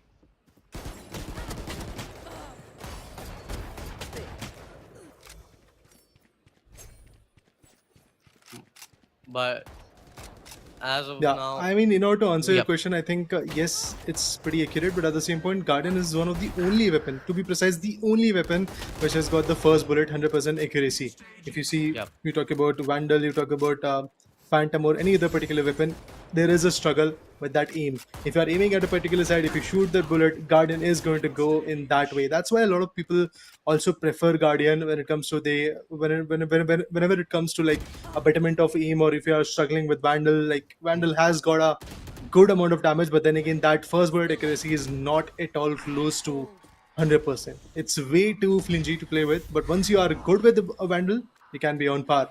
So I do believe Guardians and Bulldogs are that's why I preferred quite a bit, because it can give you a decent enough damage. At the same point, you don't have to like really shift around with your aim and eventually your sensitivities and all, so you can play along with it. I think that's exactly why Guardians and Bulldogs are preferred that much. But now that we are in the final stage, of course Phantoms and Vandals are going to be there. There is no choice to bring in those Guardians and Bulldogs, so the players are getting the best value out of these allowed weapons. Yep, as of now, the scoreline is 19 to 25. And the lead is in the hands of players of Team Death Reapers. They've got a 4-pointer lead as of now. Warlord just one more ult orb away from getting that Empress. You disappoint me. Kyakni, if I'm not wrong, is also over there with a couple of shots, but no, that player got taken down. Instant retaliation from Wizard. That player takes down Warlord. The scoreline is 23 to 28. Wizard with a beautiful shot takes down Warlord once again, and Fade, he also gets denied the third consecutive frag for Wizard. Turns out to be the fourth one. The ultimate as well. Now this is a one versus one situation for that player. Wizard once again trying to take that player down, and yup, he will. With the fifth consecutive frag into his pocket. Spots down the other player as well, but no, he is not able to take that player down. The shots were missed, and Warlord was the one taking that player down. Instant retaliation, but yup, instant retaliation comes once again because Fade is going to be the one taking Reyna down. Fade just trying to move forward. Spots down that player. Might take that player down, and yup, he will. Instant retaliation once again. But yup, there's a lead of 7 points right now. Raider bhai, it's definitely not looking good for Crazy Gamers, because just a couple of moments ago they were having an advantage. They had a lead of around 2-3 points, just like the previous game. And right now, Death Reapers, they are having a very good advantage. They do have that lead. They are definitely enjoying on that, but trust me, the way Warlord is playing, maybe he can bring the picture back. Look at that. Back-to-back 4 massive frags, to be honest. 5 consecutive frags is already there under his banner. And now that lead that was there, the substantial one, is getting narrowed. But still, Warlord, he gets taken down, Fade retaliates. For the first time today, we get to see an initiator being picked like that. I think better than Fade, you could have actually gone for Gecko or maybe a Breach as well. Because with those flashes, you can easily pressurize your opponent. Yeah, Prowlers are good, but then again, you have to be good with your approach. Then only things like that are going to be beneficial. But here you go, Warlord, you are going to get surprised. That's exactly what happened. 35 to 40. 2 minutes and 30 more seconds to go with, and it seems like that for now, Death Reapers are leading the charts once again. They are being consistent with their approach. 3 points of a difference. Crazy Gamers, this is your opportunity. This is the moment that you have been waiting for. But no, they once again fail a bit. Warlord catches up, takes down an opponent. There comes the Lear. There's the Empress activated. Oh my god, he misses a lot of shots. Do not do this. Oh my god, that was a big blunder from the Reyna. Even when the player was flashed near sighted, he still didn't deliver. That can be costly for you in the near future. But right now, the scoreline is 42 to 40-43. There's a lead of 3 points. Even now, Fade just trying to take a couple of shots using that wall bang. Yup, that player takes down Wizard. Warlord just trying to move forward with the Vandal. He will have to make sure that he gets at least 2 of them. Yup, the first one is over there. Instantly gets retaliated. There's a lead of 2 points. Anything can happen. Any team can win from this particular position because Crazy Gamers, it's just about 1 frag. But no, it's going to be Wizard taking Fade down. Once again, it's all about 1 frag. Then the score will be equalized if Crazy Gamers are able to take this one. Oh my god, Warlord with a beautiful shot. But no, that was not enough to take that player down. Just sneaking in. Wizard, that player is low on HP. The shield is not going to work for him. The scores have been equalized. The last 50 seconds, anyone can take this home. Wow, that player Reina with a beautiful shot on Fate. Takes one down, switches on. But no, Wizard is going to be the one taking that player Warlord down. The scoreline is 47-48. The last 30 seconds. 48-48. The scoreline is looking absolutely insane. Warlord just trying to move forward. None of these players want to give that frag, but oh my god, Warlord with a beautiful headshot connection takes down Wizard. And right now, Crazy Gamers out of nowhere, they have a lead of 2 points, which get converted into a 1-point lead. They need to take this home. They will have to move forward. They will have to get a frag if they want to draw or equalize the scoreline. It's down to the last 2 seconds. No, it's not going to be possible for them. Oh my god, wait. Oh my god, it Okay. was... Wow. This was it with this particular game, and Raider out of nowhere. Yeah. Crazy Gamers, they were not looking that good by the mid time of this particular game because they didn't have that particular advantage. But at the end, they somehow managed to take this home. That's why I said, I mean, you have to wait for the final stage, you have to wait for the final few moments. And even when Crazy Gamer got that lead, look at them, they were just holding off the corner, exactly like what was happening moments ago. I believe if we talk about 3 to 4 matches prior to this one, we got to see similar storyline, 53-52. Right now, it was basically 50-50, now 49, I believe. So pretty close, pretty cutthroat. And once again, the way a competition should have started, in that similar manner, the competition ended up having a blast at this point. I'm having a blast because of the fact that we've seen a lot of things. We have seen close cutthroat matchups. We have seen one-sided affairs as well. 8 matches so far on the broadcast have been there, and every single match brings a new storyline. Now let's talk about the 9th one. But before that, we'll have to get refreshed. Stay tuned, guys. We'll be back shortly.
Welcome back once again. Alienware Gaming Saturday so far has been quite fun. We have seen 8 amazing matches, 7 from Delhi and 1 from the action of Kolkata.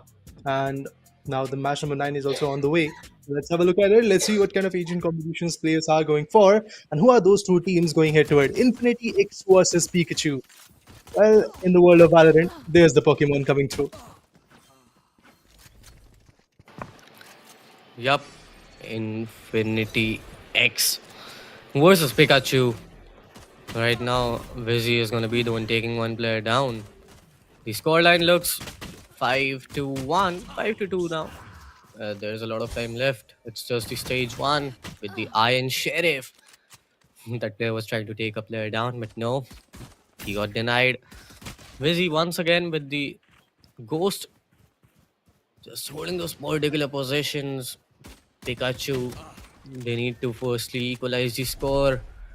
ISO once again just trying to move forward, spots down a player, might take that player down, but no, it's going to be Vizzy taking him down, and Neon as well, which means that they have got a very big lead, to be honest, because the scoreline right now looks 12-4, but I'm not going to say anything right now because we have seen this happening in the last couple of games, that the team with the lead in the very first or the second stage, they end up losing the match. So I'm not gonna give any kind of compliment on this particular thing, but Neon once again just trying to take a couple of shots, but they my all God. got missed, and Vizzy was the one taking one more frag, but the scoreline currently looks 16-5. What do you think, Raider? What's gonna happen?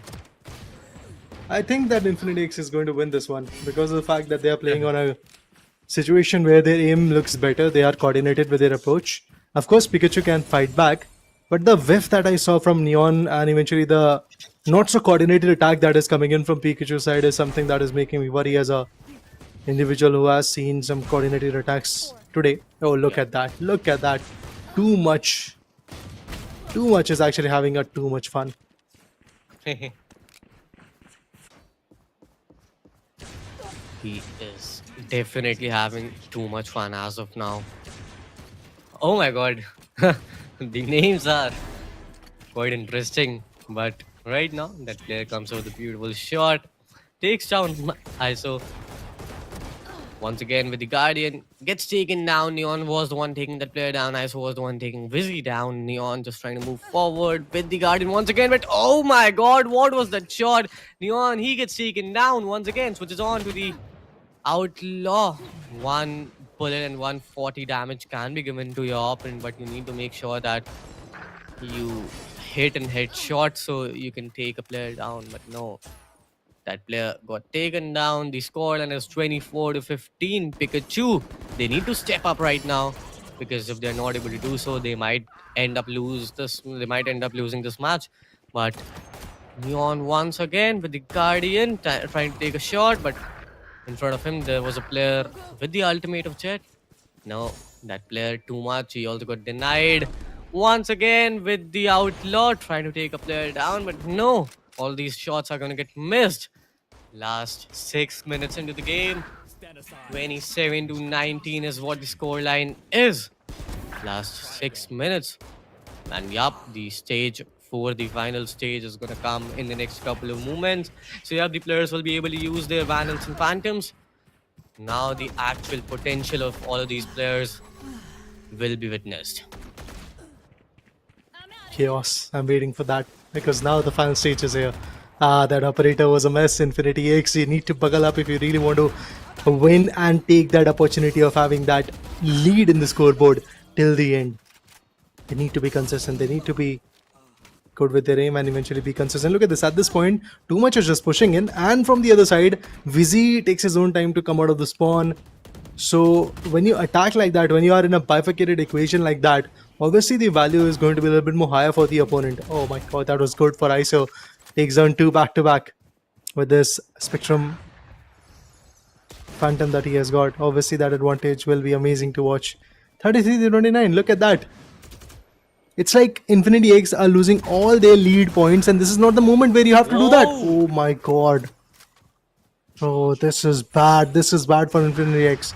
They're just lining up at this moment. They're just lining up, getting taken down, and rinse and repeat. Look at that. Look at Neon.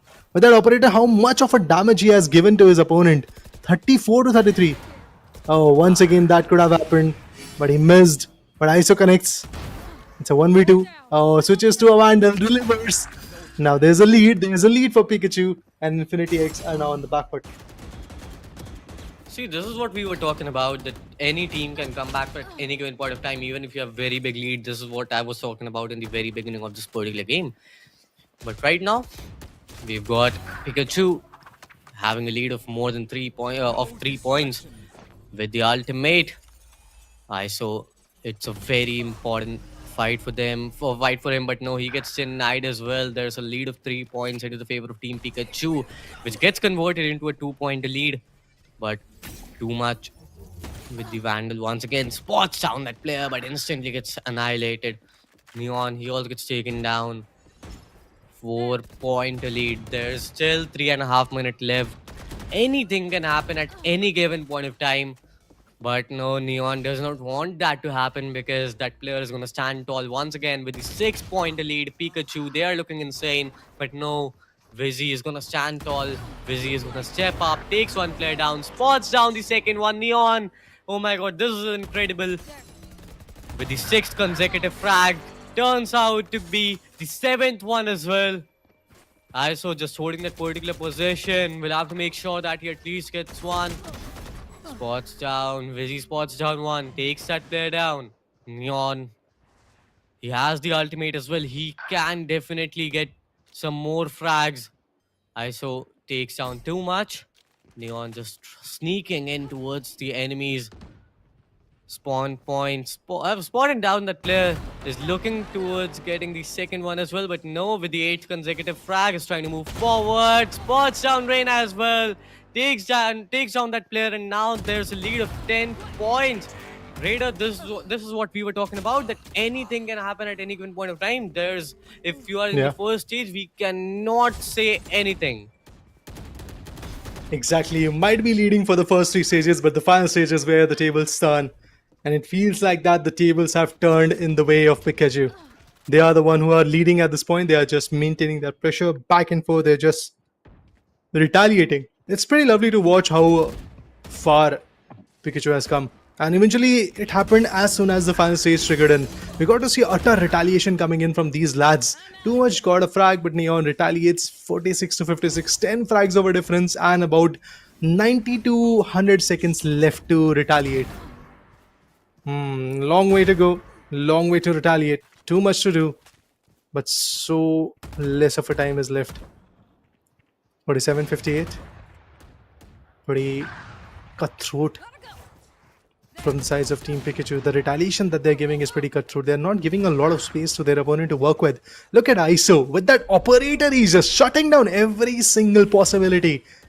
Man, this guy is huge with that operator. And Neon is not even chiming in with that overdrive of his own. He's just like, with that Vandal and a single tap, I can finish off your dreams. Absolutely, 1 minute left in this particular game. It's not going to be possible for Infinity to come back from this particular situation, because it's the last 60 seconds. You need to step up. You need to get 11 more frags firstly to equalize the score. They are onto it. They are trying their level best, but at the same point of time, we know that it's not practically possible. Neon just spots down that player, takes that player down, spots down the second one as well, and ISO is going to do the rest. He's going to take that player down. Too much is going to be the one taking Neon down. And right now, it's all done and dusted to them. The last 30 seconds, Neon with a beautiful headshot connection. And ISO with the 3rd consecutive frag for himself. Neon with the 2nd for himself. And right now, yep, it's all done and dusted for this particular game. Too much gets ISO, too much gets Neon as well. Both the players on the opposite side have been taken down. The 3rd consecutive frag for him, but no, he gets denied as well. The last 5 seconds into the game, and yeah, Pikachu are going to be the ones taking this particular match home. In the very beginning, we said that we cannot say anything by if the final stage is not here, and yeah, that same happened. That team won this particular game even after having a disadvantage for the first 3 stages. But yeah, this was a beautiful match, Raider. Of course it was. I mean, the first three stages, as you deciphered it quite correctly, that were pretty much in the favor of the opponent. But Pikachu on the other corner, as soon as they got their hands on the Vandals and the Phantoms, they just completely changed the tides. Amazing plan from their corner, amazing precision from their corner. See, the thing that I was applauding from the opponent side, that they are well coordinated and all, that never really worked in for them in the final stage. Like, they were just lining up. Initially it was too much who comes up, and then it's Vizzy. So they were just coming one by one, not in a harmony, not in a sync, which really was very, very important at that point. But anyway, guys, this was match number 9. We'll be waiting for the match number 10. Stay tuned.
Hello there, welcome back to the Alienware Gaming Saturdays, guys. And 9 matches are done. We are in Kolkata right now when it comes to the broadcast, and definitely there's a meet and greet also happening. It's with the Euphoria, guys, so you can just go ahead and visit the offline store in Big Bagan and get all the insights that you need from talented and I believe at the same point experienced individual like that. But now, guys, the game is live. Match number 10 is actually going to come in front of our screens. So have a look at this. Crazy Gamer versus Old Monk. That is what we are going to witness, and it feels like that Crazy Gamers they will once again step it up. I believe on the other corner, Old Monk. They are the Saints, but let's see who is going to be better. Yup, the scoreline as of now is 2-4. ISO with the 2. Reina got taken down just a couple of moments ago, but Reina once again with a beautiful shot takes down Neon. ISO with a beautiful shot takes down Reina once again. And with the fifth consecutive frag into the favor of that player named ISO. That player ISO. But right now, Old Monk, they have a lead of 4 points. Gets converted into 6. Oh, my bad. 5. But Fade was the one taking ISO down. Neon with the ghost. Just trying to get frags time by time because they also know the importance of lead which you get in the first 2 or 3 stages. Right now, the scoreline is 4-11. Neon was the one taking the 4th consecutive frag. He might get the 5th one as well, but it's not going to be easy for them. ISO takes one down. Neon with the 5th consecutive frag on Fade. Yup, Freyna is going to be the one taking Neon down with the help of Stingers. And Stinger is one of the best weapon for close range. Neon just trying to move forward with the Stinger, but no, he gets denied with a beautiful shot of Stinger from Reyna. Warlord with a couple of shots, but no, he was not able to take that player down. He got denied. Neon once again just marching towards his enemies. Takes one down, switches on to the second, but no, he was not able to take that frag of Reyna. Once again, just using that particular weapon, taking all of these players down. And Raider, as of now, the scoreline is 10-15. There's a retaliation. Neon takes down Reina. I'm waiting for stage 3 to come in. Guardians and Bulldogs. That's what you're going to see. Now, there you go. Garden is there, and instantaneously, Neon connects. Brilliant. Whoa. Oh my god. That 4-second Guardian is just looking amazing. They're connecting the dots, making the connections. Fade shuts down Neon, but Isa retaliates by shutting down the Fade. But here's what I think the kicker is in this storyline. Scoreline is already decent, and it feels like that Old Monk has got that edge onto Crazy Gamers. But we have seen teams like Crazy Gamers buckling up in the final stage. So we'll have to see what happens in the final stage. So far, they're trying to narrow that gap. If the gap is of like 4 to 5 points, final stage could be that table turner stage. But if the gap is a little bit more, then of course Crazy Gamer will have to do a little bit more of a heavy lifting. But there's a surprise. Reina comes up from the stairs, surprises both Isa and Neon, takes them away. And the gap is now getting closer. Yep, I mean, for Old Monk, so far so good. It's there's a 11-point lead for them. They do not want to do anything exceptional as of now. They would just want to hold and maintain this lead which they've made in the last couple of moments. Yup, there's a lead of 14 points as of now. It's the final stage. The players will be able to use those Vandals and Phantoms. Neon with the 5th consecutive frag. Right now, just sneaking in, just trying to take a couple of players down. Yup, Crazy Gamers, they are back onto the track once again. They've got 2 frags back to back, but they need to maintain this. They need to get at least 10 more. Firstly, to equalize the score, Reina with the one instant trade from ISO. And yup, not only trade, that player will help him, will help his teammate. One more. He got 2 consecutive.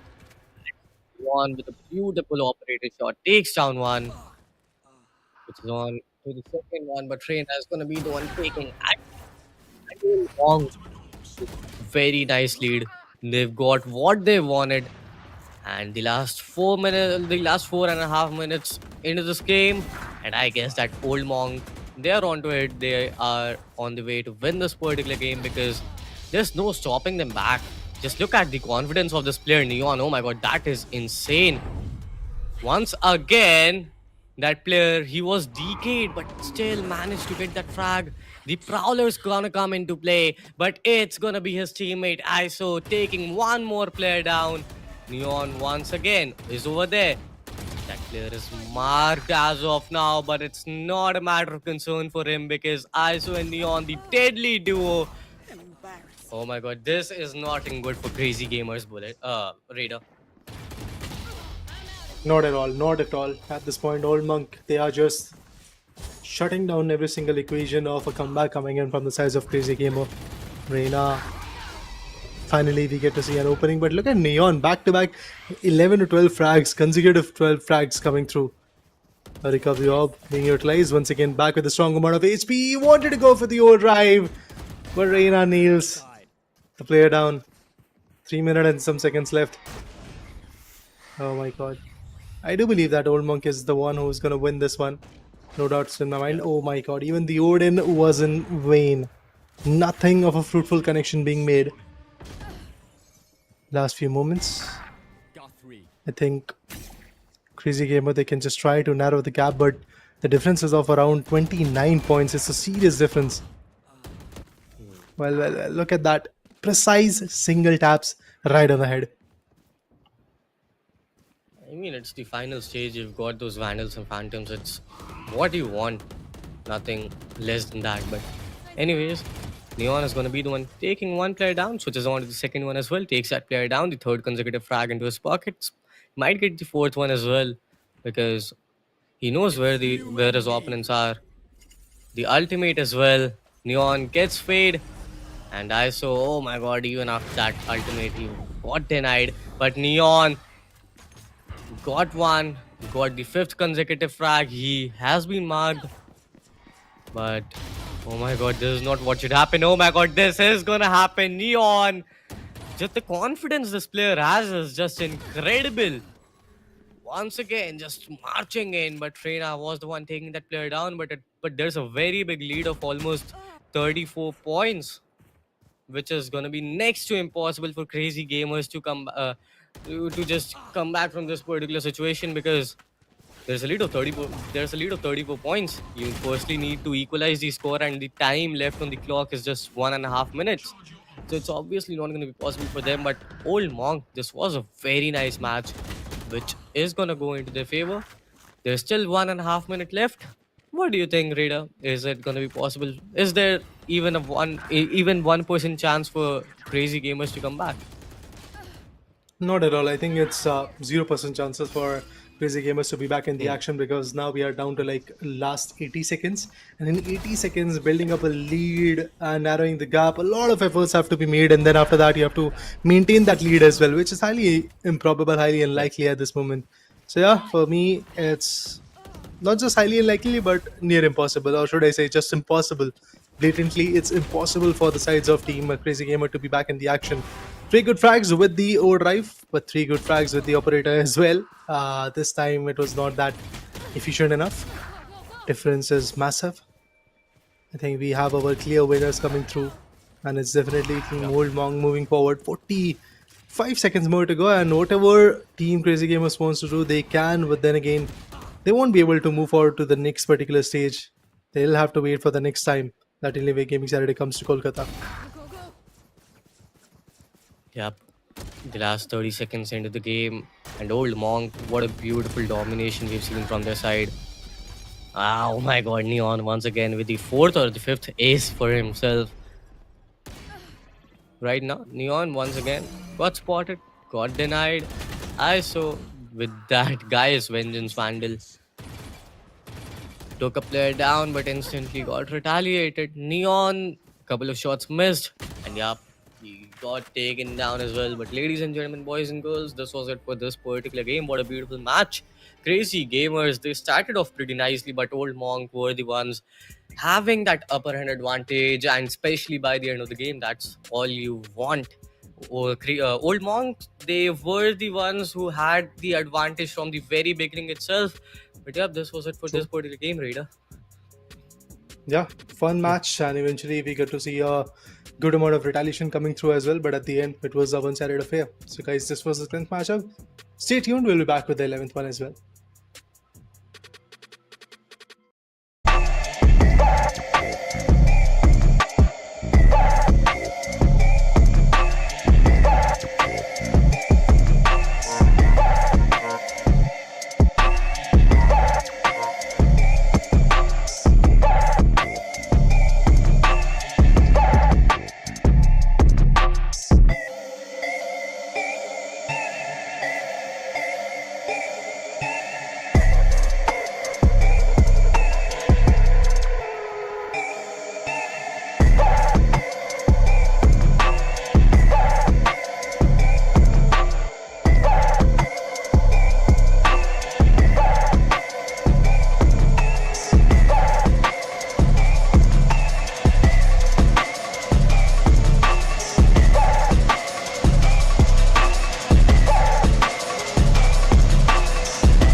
Welcome back once again to the Alienware Gaming Saturdays, hosted by the Esports Club. So far, we have seen 10 beautiful matchups where the storylines have been one-sided as well. The storyline has been close cutthroat as well.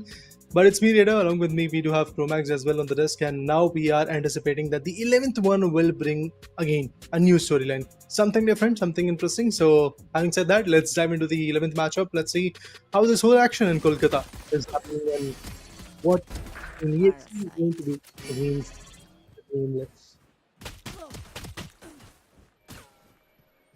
Yup. Team Nameless versus Team Maxi is right in front of us. ISO just taking some shots. We'll have to make sure that you get a couple of them. But Reina, as of now, he got taken down. ISO with a beautiful shot once again on the opposing Reina takes that player down. Yup.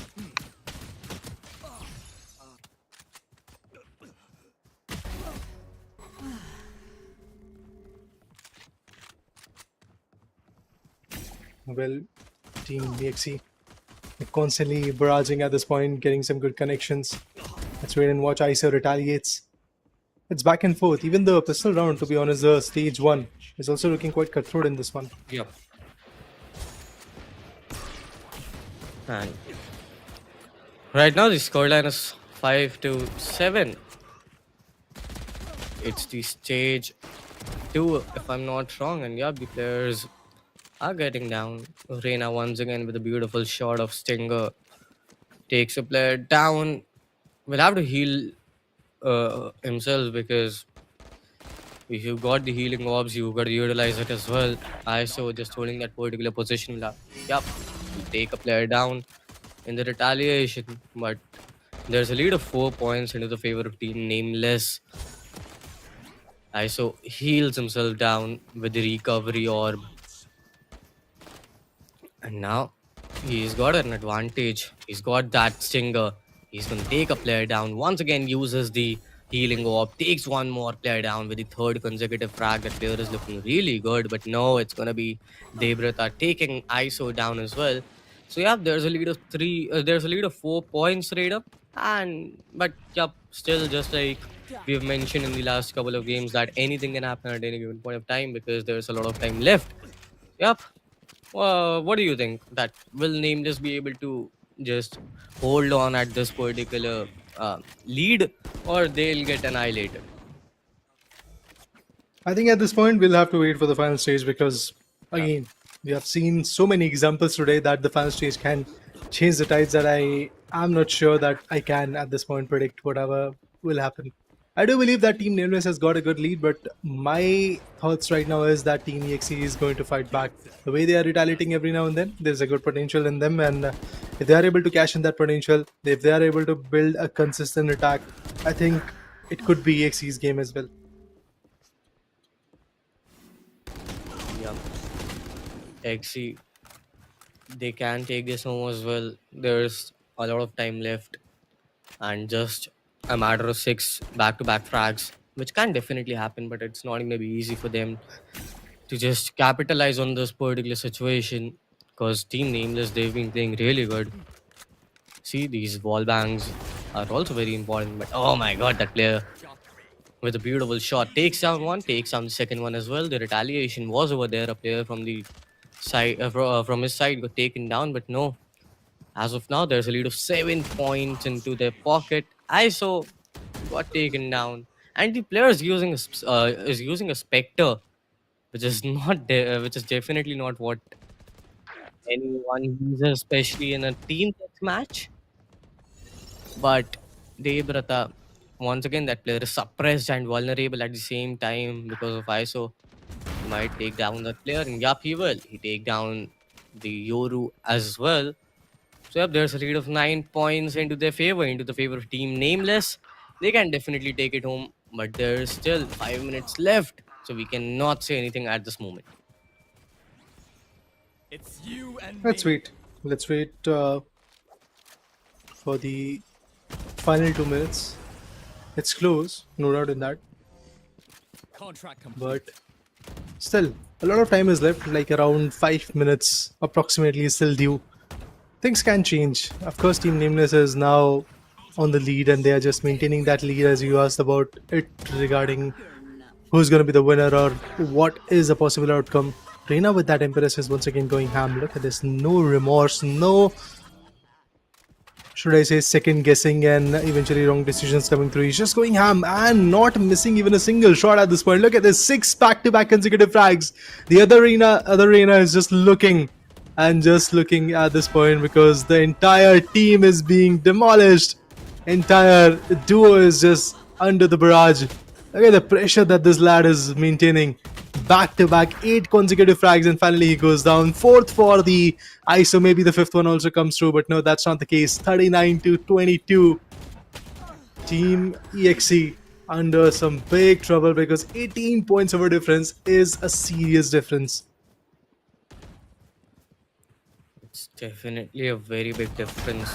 They need to step up. They need to make it happen. They need to get some more frags because Team EXE, they definitely have a lot of time left. There's around 3.5 minutes left in this particular game, but they will have to do something starting from the second itself.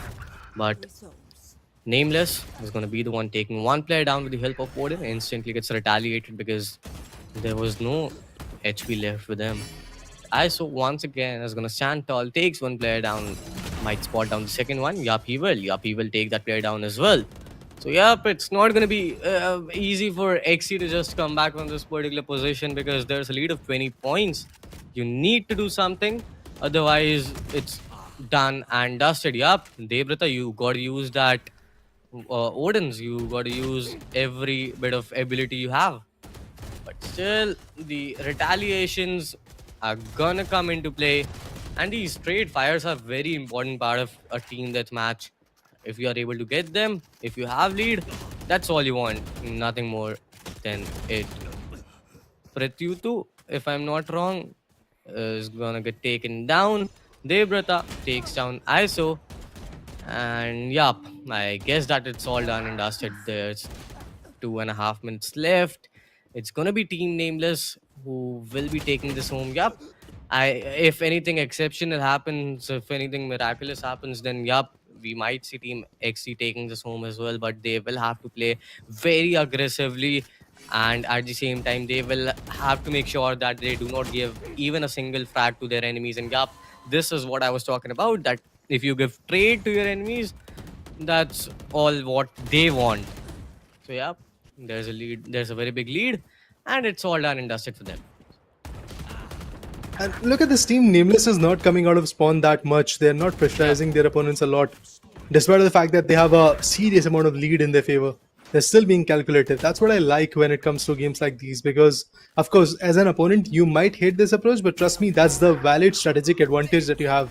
If you have played for like 7 to 8 minutes and you have built up a good legacy, build up a lead, you don't want to like really let it go down the drain in the last 1 minute. So that's why holding of these positions and making sure that there is a very low possibility of you going down and you going out of the competition is narrowed.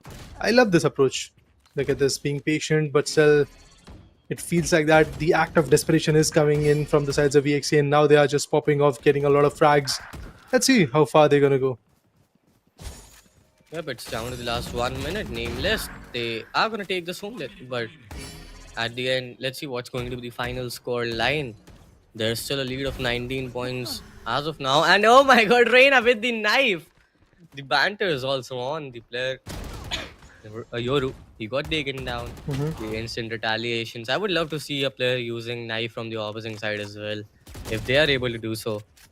It does not seem so as at the moment, but Debrata once again with a beautiful frag takes down one. Instant retaliation is going to come into play by the help of that phantom from Reina. Reina is going to stand tall once again, takes down Debrata. Last 25 seconds, and yeah, the third consecutive frag for Reina. That player is going to take one more player down. Oh my God, the shots are going to get missed. This is not what you want, but at the same point of time, you've already won that particular game, so it's of no use. Even if you whiff a lot from this time, it does not really matter. But yeah, 47-67. This was it for this particular game, ladies and gentlemen. What a beautiful game we witnessed. This is what we always talk about, that anything can happen at any given point of time. You definitely have a lot of lead in the very beginning, and if you are able to capitalize on it, if you are not giving that opportunity to your opponents, you have already won it. Yeah, I mean, we have seen two games, I believe, today where the opportunities were there and eventually the opponents were able to cash in on it and they were able to turn the tables. So, in the last few moments, like 2 minutes were left and the gap was of like 20, 25 points. Still, Team Nameless decided to be nameless. They didn't really came out of the spawn. They just held up their corners and eventually their end of bargain was delivered. They were able to get the job done. Now, we'll take a short break, waiting for the 12th one. Stay tuned.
Welcome back once again to the Alienware and NVIDIA GeForce RTX presents the Alienware Gaming Saturdays, which is hosted by the Esports Club.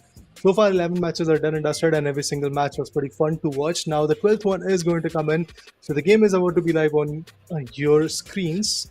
So far, we have not yet seen any Sentinel or Controller coming through. Initiator, yes, we got to see a Fade coming in. Let's see what the agent combination is all about in this particular matchup. Oh my god, we are in luck. Oh, my We have an Initiator coming through and a different duelist as well. Vele, Reina, and Breach.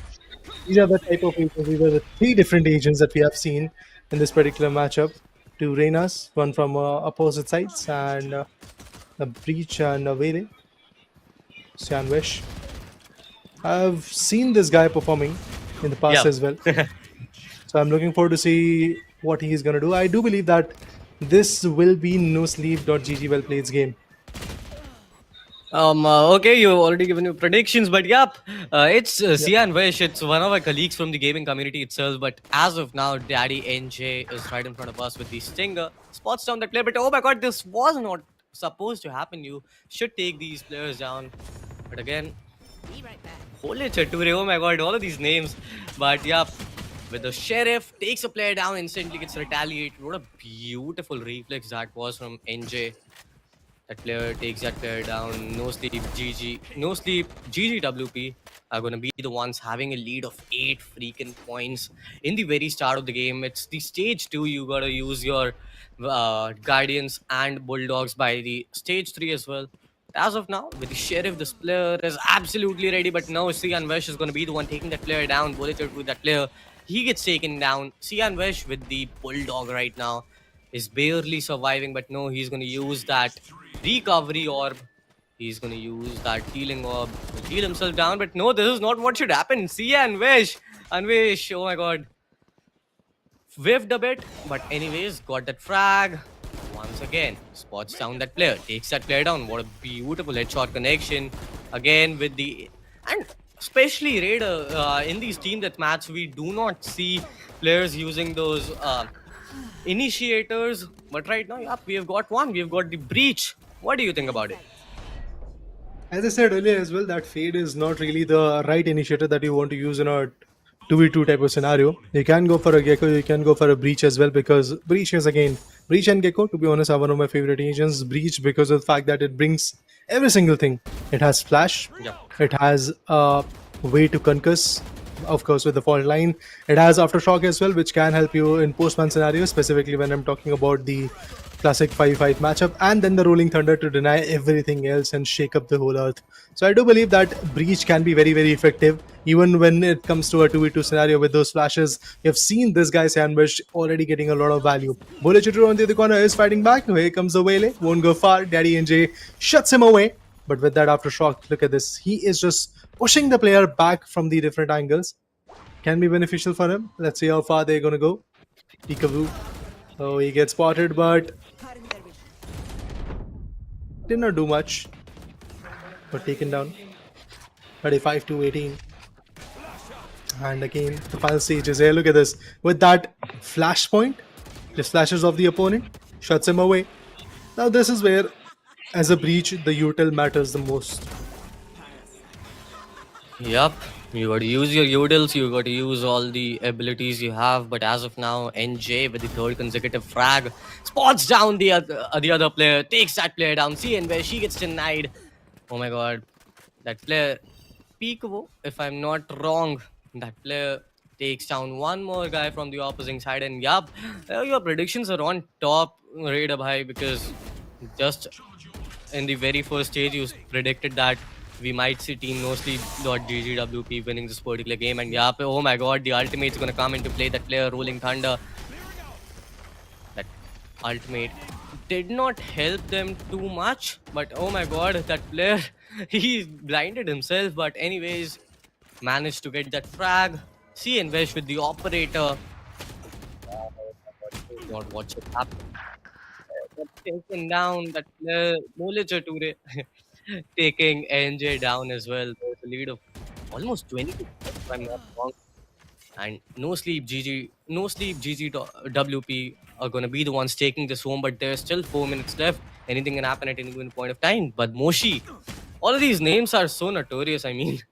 But anyways, 4 minutes into the game, we might or might not see a comeback from Badmoshi, but this is a beautiful game because the players are using their abilities, and this is what we want as an audience. Just look at this. Daddy NJ is gonna be the one taking two players down, and yep, well, Raider, there's a very big lead. I don't think that there's anything left in this particular game anymore. Yeah, I do believe that there is nothing to really do at this point. Yeah, they can kind of narrow down the gap, but it's just not enough, to be honest. Oh, look at that. What kind of a whiff that was, Peekaboo. He whiffed the entire shot, but Shanwish on the other corner is going to get connected with some good headshots. Major whiff. He thought that the player is going to go swing right. Never really happened. There's the operator, misses the shot. These are the opportunities that can be chaotic for you, Shanwish. He has got an operator of his own as well. I think at this point, No Sleep definitely has got a very big edge and advantage in their favor.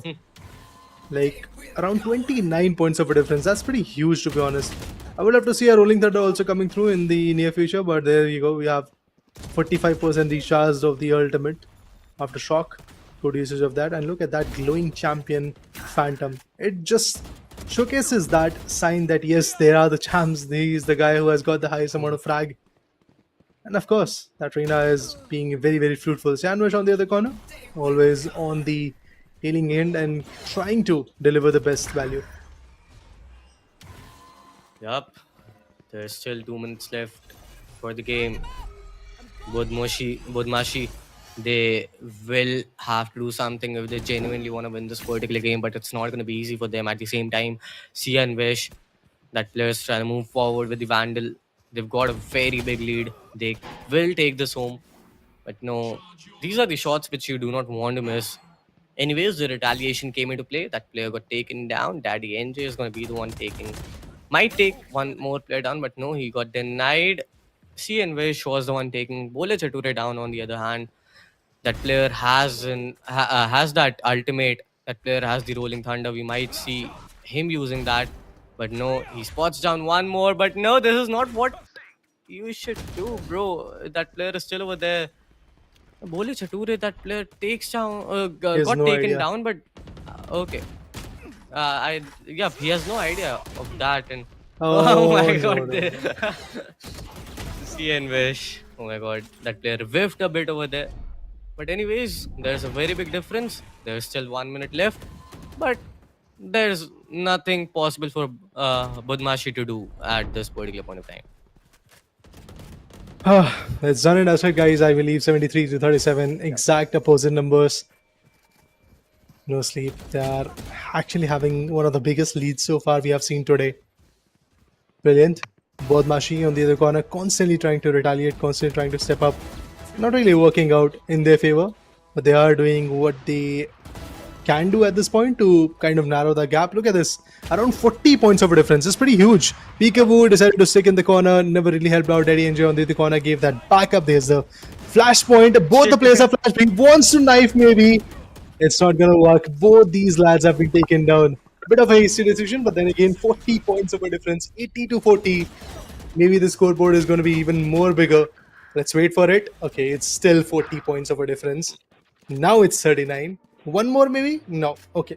39 points of a difference will be there, and it's gonna be no sleep.gg well played, who actually played quite well and were able to shut down their opponent. Yeah, they did a very nice job. I mean, if you have a lead of 39 points, that itself shows how capable you are of dominating in all of these matches. But anyways, guys, this was it for this particular game. We will be back with the next match very soon.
Welcome back once again, guys. Alienware and NVIDIA GeForce presents the Alienware Gaming Saturdays have been fun so far. This has been hosted by the Esports Club, and now I'm looking forward to see what happens today in this last matchup. Yes, guys, this is going to be the last one rodeo in Kolkata's action. So let's wait and watch. Let's see what will happen and how this whole situation goes on, because now we are already in stage 2.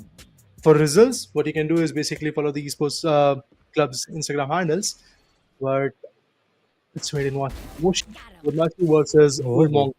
I mean, both these teams were absolutely amazing against their other opponents, but when these two face each other, that's what you're gonna know. Yep, I mean, Bmashi, they're looking good. See and Wish with the Ghost right now. He's able to connect some great headshots, and yup, once again, with third consecutive frag. Neon got taken down, but Bmashi, they've got a really good start, which they wanted. Old Monk, they need to capitalize on this moment. They need to get some more frags. They need to equalize the score, but CN Wish does not want that to happen. Gets a couple of frag, but no, he gets denied. He gets taken down. Neon was the one taking that player down. It's just the stage 1. It's not even the stage 2 as of now. So yeah, anything can happen. ISO with a beautiful shot takes down NJ. And yup, there's a score difference of 5 as of now. But yup, it's the stage 2. The players will be able to use stingers and all, if I'm not wrong. But the players will be able to use some other weapons as well, the sheriffs and all. CN Wish with the stinger over there got taken down. And yup, there's a lead of 6 points. Bmashi, they're looking good as of now. But how far can they go? That's the big question at this moment. Because the lead is of 7 points, and of course the catch-up game will be there when it comes to the final stage, and even before that, the stage 3. I am waiting for that. There's the Marshall in the hand. So far hasn't connected any connections, and there's a surprise. Neon. He gets also taken down by Daddy NJ. Once again, it feels like that Bmashi is going to be on the leading end because of the way they are playing. Look at the precision. They've got the Vandals. Oh, sorry, not the Vandal, but the Bulldog. But there's the Sheriff action also happening from Shanwish. Initially, he was playing on a Breach. Right now, he has to go with the Raze. And Raze was also a much loved agent, like, if I'm not wrong, around a year ago when it comes to 2v2 action in Alienware Gaming Saturdays. But after that, we got to see Jet Reina being utilized a lot. Obviously, Reina on top and then Jet. Raze once again back in the picture. I'm definitely looking forward to see what Shanwish is going to do, and it seems like that he is here to win. And just like what happened in the previous matchup when I predicted that these lads will win, my prediction once again stays the same, that Bmashi will be the winner of this stage 2 matchup.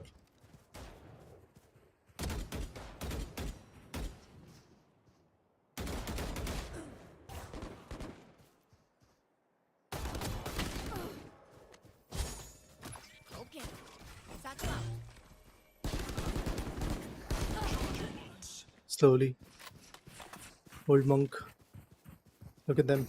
They're trying to play the catch-up game, yeah. but it's pretty difficult at this point, I would suggest. Look at this, Shanwish.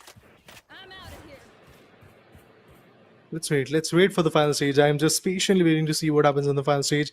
I believe we still have around 20 more seconds to go with, so maybe in these 20 seconds, Bmashi is going to lead even more, or maybe Old Monk can actually go ahead and get around 20 points. You never know.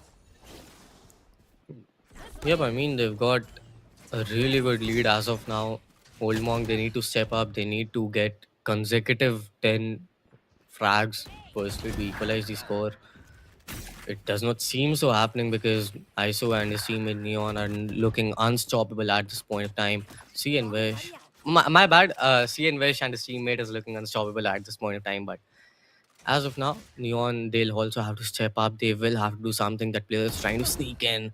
Spots down one, but NJ was the one taking that player down. ISO still holding that particular position. CN Wish with a beautiful shot takes down one.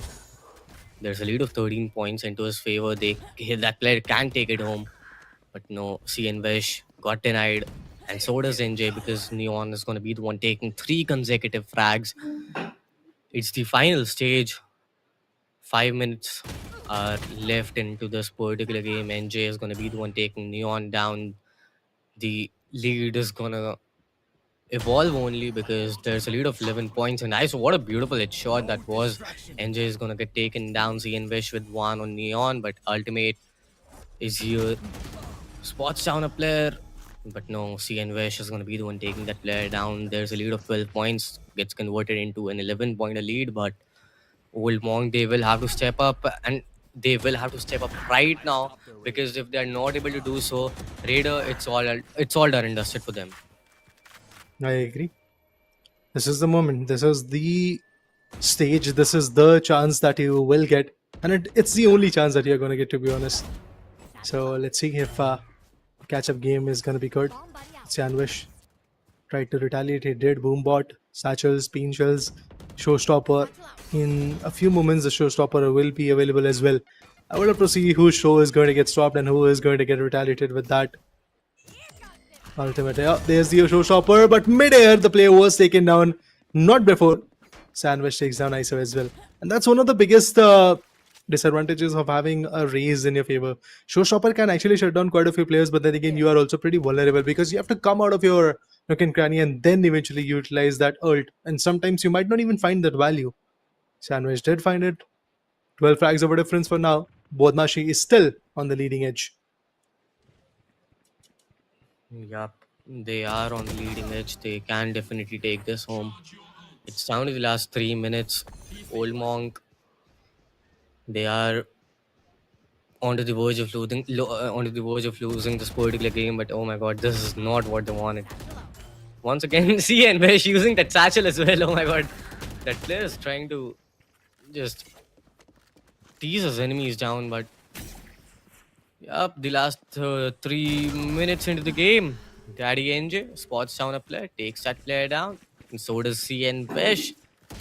It's the last 2.5 minutes into this game, and Team Bmashi, they are looking insane. They are looking unstoppable at the moment. And I genuinely want to know that how your predictions are so good. I mean, people who follow me on my Instagram know that how bad I am with predictions and all, but right now, Bmashi, they've got a very big lead. They've got a 17-point lead. And yup, it's their match. They're going to take it home. But at the end, let's see that what's going to be the end game score. What's going to be the score by the end of this particular game.